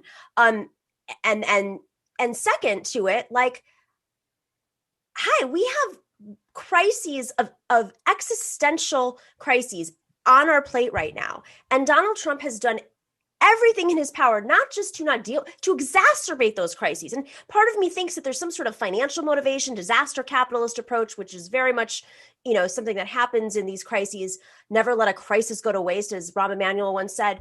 I just don't understand how that's not the issue that's on your mind right now. How he has exacerbated COVID, how he decided, talk about a wrecking ball to government. He eliminated the CDC basically. And look what happened. Hundreds of thousands of Americans have died. Millions have been sick. And now we are in an economic spiral to worst level since the Great Depression. And he is doing nothing about that. Well, and this is once again where we're probably going to disagree. I disagree with that, because the president did say over and over, I will sign a clean bill. The problem is, once again, like everything else that works in government, there was so much pork added onto that bill that had nothing to do with actually getting real relief to the streets of America. They wanted to attach every little pet project, every little congressional pushback, kickback that they could get. Clean bill. Let's do a clean bill that actually brought immediate aid to the people of America, to our small businesses, and that's it. Save all the other issues for debate down the road. And the Democrats in the House would not do that. They did not want to give a win to the Republicans. They did not want to give a win to Trump. Mitch McConnell is in the Senate. Let's start with that. Number two, it's not like he's. But you need the House. You got to have the House. I love when the president's like, oh, it's the House's fault. It's the House's fault. You're the president. If you don't understand how Washington functions, and first off, the bill that you presented, it's a good 8 months late. 8 months late. People haven't paid their rent trying to push in this 8 months. since May, and they No, they have not. They didn't have a real solution in May. There was the HEROES Act. They decided to push back on that. They gave a little bit of money, as you know very well. You know the cost of living, and I know you know this. I know you know that this should be bigger. It should have been bigger. I agree 100%, but don't include all the other little pet projects in on this. Well, and that's where being a president who understands how Washington works. So would you have screamed at him if he signed it as an executive order? Because he could have signed it as an execative order. And he didn't. But so there you go. Should he have? Do you think he should have? Absolutely. I think they should have. If it means someone can materially pay their rent, of course, absolutely. So he should have signed that. Right? You would have called him a dictator for that one. No, I wouldn't have. I've always said, if he were to, any money right now is money that helps people feed their children, take care of their healthcare costs, pay their rents and their mortgages, the gas to get to work. Any money right now is good for the American people. Is it enough? Of course not. Scottie, real quick before we wrap up, prediction. I mean, I hate saying prediction because I was told not to do that, actually. Wait, I shouldn't say that. Okay, this is my prediction. What do you think the rate of turnout's going to be? I am going with 69%. I know that's big nationally. That's big, but I think nationally, I think it's going to be that way. I think that both sides are engaged. I will actually be closer to you. I'll maybe get 65%, but I still think that's really, really good. And Nomiki, just real quick, credit to you. This is where you and this is why we get along. I agree with you. Get the money to the people. And this is why they need to listen more to us. If we can find that common ground, it helps people. I agree. Big turnout, cautiously optimistic. You already have the Biden campaign saying there's other pathways to the White House besides Pennsylvania and Florida. Not what you want your senior staff putting out there on Twitter. That kind of shows that they're kind of, you and I both know, you can't get anywhere without going through Florida. And that's not a bad thing. So it kind of makes me wonder, that was one red flag. Stopped Hillary in 2016. I remember the moment when, way before they called it, we were sitting there at SiriusXM looking at Florida going, oof. Anyways, we'll see. Scottie, it's been a pleasure. Hope to have you back on soon. We can debate. We'll pick a topic and debate it like we used to. Fun times. Fun times. Good times with Nomiki. Bye. Bye. All right. Before we wrap up, we have to talk about the state of essentially the map, like how it works. What's going on with these districts? I mean, we're talking about Pennsylvania and Florida with gerrymandering. That's also on the line here with state legislatures. We just talked about Pennsylvania. We're going to have David Daley join us right now. Is he ready to go? There he is. Hello, David Daley. He is the author of Rat Effed, Why Your Vote Doesn't Count, and Unrigged, How Americans Battled Back to Save Democracy, former editor-in-chief of Salon. Thanks for joining us, David, and for your patience. No problem. A busy One day. Of those days, crazy days. Yes, we're, tech issues, people on the ground, blah, blah. So David, we had Representative Rabb from Pennsylvania on just a few minutes ago, and he was talking about how while they could even they could possibly know the results of the presidential election, if it's cut off and they don't look at the ballots, it could affect the makeup of the legislature. And of course, we're going into redistricting very soon. And this is what you write about. So I want to get a sense, let's just start off with that. What is on the line right now, given the voter suppression that's happening everywhere around the country, with these mail-in ballot situations? What's on the line with redistricting in states like Pennsylvania and others? Everything is on the line as far as redistricting. This is the crucial year. It's 2020. We redistrict after the census. So election years that end in 0, they matter more because right after that, state legislatures redraw not only the state legislative maps in these states, but also the congressional delegation maps. And Republicans had the upper hand on this in 2010. They set out with a really deliberate strategy called Red Map, designed to win state legislatures in Pennsylvania, in North Carolina, in Florida, Michigan, Ohio, Wisconsin. These states sound familiar, right? Because we talk about them with regard to being competitive swing states, and we talk about them as being the key states as far as voter suppression activities. The legislatures in those states have passed, voter ID bills and eliminated days of early voting and closed precincts. Oftentimes have made it harder to vote in the middle of a pandemic, right? Back in April in Wisconsin, the state legislature actually sued to force voters to show up in person at the first height of the pandemic back in the first couple weeks of April. So all of these state legislative seats are on the line this year. Republicans managed to hold on to all of the chambers in all of those swing states this entire decade, even though in many elections, Democrats won hundreds of thousands of more votes. Democratic candidates in Pennsylvania won more than 300,000 votes more than Republican candidates. And yet Republicans hold these huge supermajorities. In Wisconsin, it was 200,000. And so, the key states, as far as redistricting, I'm not optimistic that Democrats are going to win a chamber of either chamber in Pennsylvania. Wow. Those have simply been gerrymandered in such a big way. But the Democrats have the governor in Pennsylvania right now who can veto a bad partisan map, and they control the state Supreme Court. So Pennsylvania will have a fairer map in the next decade. The states where this is going to be most crucial, Texas, 9 seats separate Democrats from a seat at the table in redistricting. Interesting. 9 seats in the that House. close. That close. It was 101-49 at the beginning of the decade. Now just 9 seats. Oh. I am told that Democrats feel very confident about 7 of those, and that there are 11 other targets. So if they can pick up 2, that is huge. North Carolina, Democrats need to pick up either 5 seats in the state Senate or 6 seats in the state House in order to have a seat at the table there. The governor does not have any say in redistricting in North Carolina. So it is flip a chamber or be on the outside looking in for the next 10 years in both of those states. So, I mean, it's really fascinating to see how fast Texas was able to bring in that many. This is also at a time when the Democratic Party, of course, sucked resources away from state parties. And so there was the shellacking that President Obama said that they got in 2010, which was a really bad year to get shellacked. Really, like you said, a 0 year that affected so much. And of course, Obama could have said like, oh, well, let's put some money into state parties and, start. But still, with that, they still were able to turn around those seats. Did that happen just in the last couple of years since this are they progressives? Democrats made good headway in 2018 in Texas, and they are set up to do it again. You saw with Beto O'Rourke's campaign that Democrats were able to really mobilize in a statewide race. The district lines were really key. I mean, Texas has been, Texas looks redder than it is because its congressional delegation is about 2/3 Republican, but that's because of how they drew these district lines. It's because they took Austin, liberal Austin, and they divided it up into 4 parts, and it elects 4 Republicans. Right.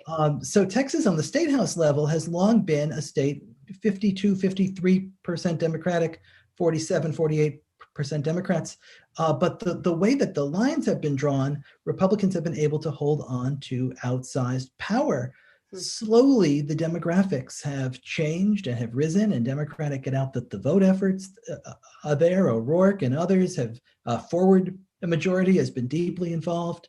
A lot of outside groups bringing in a lot of outside money, trying to register voters and flip this state. If Democrats are not successful this year, Republicans have already indicated that they are going to use citizenship data, and they are going to move to redraw the Texas State House next year with citizen voting age population. So this is the next the next piece of their galaxy brain. So what does that mean? Like, can you explain that a little bit more? Sure. Right now, we redraw all of these districts based on total population. Everybody counts, whether you are a citizen, a non-citizen, a voter, a non-voter, over the age of 18 or under the age of 18. The idea of representation set down from the Constitution, even though the Constitution at the same time, called some people 3/5 of a person, it's still made clear that for the purpose of drawing these congressional lines, you had to use total population. States have followed that. What Republicans are saying now, however, is that states do not have to necessarily follow that. States could, if they wanted, use citizenship population, draw lines based on that. When you do that, you end up with districts that are older, more conservative, whiter, and more rural. You could, according to a Republican study, turn back about a decade, possibly even 2 decades of demographic change in Texas simply by changing the way you redistrict. So I'm going to push back just a little bit there Sure. on this Republican study. While that makes sense, older voters, baby boomers, previous to millennials, were the largest generation in history, and they're aging out. And with that, dying, frankly. Like, there's no other way that the population's decreasing. And especially in the next 10 years, that's bound to happen. And millennials, or those under 40, right, largest generation in history, are going to age up. So isn't there a sense that there might actually be a situation in which their projections just matching up to how populations age and move may not benefit them? It might be a pushback against, drawing these lines that are going to benefit older populations. Older now, but sure. I mean, I think that's possible.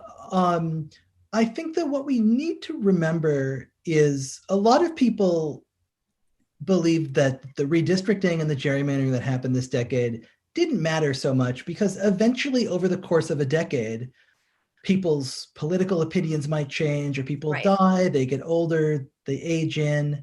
And what we've seen is that these lines have held fast all decade long. Democrats have not won back a chamber in any of those states. And while they did take back the US House in 2016, they haven't made any gains in Wisconsin's delegation or Ohio's delegation or North Carolina, which is still 10-3. Ohio is still 12-4. The Democrats only were able to make those gains in Pennsylvania and take back the House in 2018, in part because of new maps in Pennsylvania and Florida and Virginia and Minnesota that were court ordered because of partisan gerrymandering.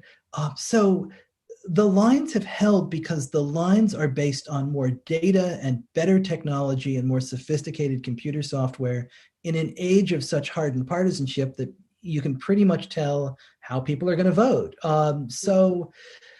I think you're right that it is difficult to hold back demographic waves forever. Republicans sure are going to try to die trying, though. Hopefully they do. So real quick sort of projection of not necessarily the president, but how things look on the ground. Maybe give us a little bit of hope potentially. Yeah. I think there's a lot of hope to be had out there. 100 million people voting early. We are on target for record turnout, possibly the biggest turnout since 1908 overall. With that kind of turnout, you could flood all of these attempts at suppression. You could flood these lines. You could flip the Texas State House. All of these things that people never imagined possible, right? I think there's hope to be had in the fact that you are getting early counts out of Wisconsin and Pennsylvania and Michigan, a sense that folks are doing a faster job of counting these ballots than anybody imagined. So we might actually get a sense from these states earlier, which would prevent the kind of chaos scenarios that a lot of people worried about heading into tonight. You've gotten a court ruling this afternoon from a federal judge in DC that required the Postal Service to do a sweep of 27 processing centers where the number of ballots processed but not delivered had been dipping below 90%. So we're talking about places like Detroit and Philadelphia and central Pennsylvania and South Florida. And they've said, you've got to go in there, you've got to sweep, you've got to look for any of these ballots, and you've got to get them where they need to be now. And that is a good sign. There are very few signs out there that things are going wrong. There are very few trouble signs at the polls. beyond the kinds of long lines that we expected. And so much more than the White House and the Senate is on the ballot tonight. These down ballot races are going to affect the nation for the next decade. So much of what we have lived through these last 10 years has been about redistricting. It's been about voter suppression. It's been about voter ID bills. 80,000 votes that tipped the presidency to Donald Trump in 2016 from 3 of these gerrymandered states that went ahead and did all kinds of different suppression efforts. This is the year to have a wave. If you're going to have a wave, have it in this 0 year. Let's redraw fair maps and let's head into the next decade with every vote counting. David, I am so happy you do this work. I mean, it's really just such a shame that Democrats did take their eye off the prize. And we're very focused on the presidency, the last cycle or the last presidency. And so I'm hoping there's been an awakening, and your work is a big part of that in helping us understand what's the strategy of the Republicans the next time around. Well, we'll see what happens. We're going to be watching very closely, and maybe we'll have you back on to analyze what did happen. Anytime at all. Accomplished. All right, David Daley, a pleasure. And thank you to everybody. Special shout outs to everybody in the chat right now. RY, thank you so much for your love. Lovely Pariah quote says, if the discussion is intelligent, fact-based, honest, and I'm for guests from across the political spectrum, very rarely happens now or for the past 40 years. Best kudos. But kudos for Nomiki's efforts. That was because we debated a Republican Trump supporter. And thanks to Professor Harvey K and everyone in the live chat. Special thanks to MIDI doctors and Jules for working the algorithms. Quick little promo. We might do some lives tonight if some stuff starts to break. So make sure to click that little bell. If you're not already subscribing on our channel, make sure to click the bell too, because you'll get an alert. And I'm specifically talking about if things start to escalate on the streets, we will have some folks out there who are going to call in and tell us what's happening on the ground in New York and other parts of the country potentially. But we want to make sure that we're covering whatever could happen. I mean, maybe nothing happens. Maybe we go to bed. Maybe we don't have anything to talk about. I remember in 2016, I was on air all day, and clearly we were shocked. So it was very tough. It was very tough the night of the election to not be able to officially call it. And then they did, of course, call it for Donald Trump. So we don't know what's going to happen. I'll be joining the Majority Report. Let me just double check what time I'm going to be joining the Majority Report so I give you the right time. I think I'm going to be on at 11. I'll be on the Majority Report at 11. I will be on Josh Fox's show on TYT at 10 p.m. And I'm going to be on Al Jazeera also. Hang on one second. I'll find you that time.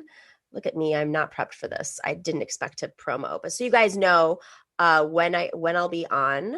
I'm going to be on with Shahab Ratanzi, and I think Thomas Frank too. I think they have me on with him, which we tried to get him for our show today, and he was booked up, obviously. Let's see. We are going to be on at 9:20 EST on with Steve Clemens and Thomas Frank. Steve Clemens is a huge Joe Biden supporter, and Thomas Frank is our dear friend. So it should be a really interesting conversation. So 9:20 on Al Jazeera, and then later at 10 with Josh Fox, and 11 on the Majority Report. And somewhere in the midst of all that, we might be going live. Thank you to everybody. Now is the time to become a patron if you have it in your budget, because these are hard shows to produce. And we have an amazing team, Piper, Simon, Dorsey producing, Mike. We were able to put this together on short notice, and I'm just grateful for our team because it really does take teamwork. So if you can join us on patreon.com/The Nomiki Show, it makes all the difference. All right. We will see you tomorrow, maybe with the result, maybe not, or we'll see you live tonight. Take care, everybody.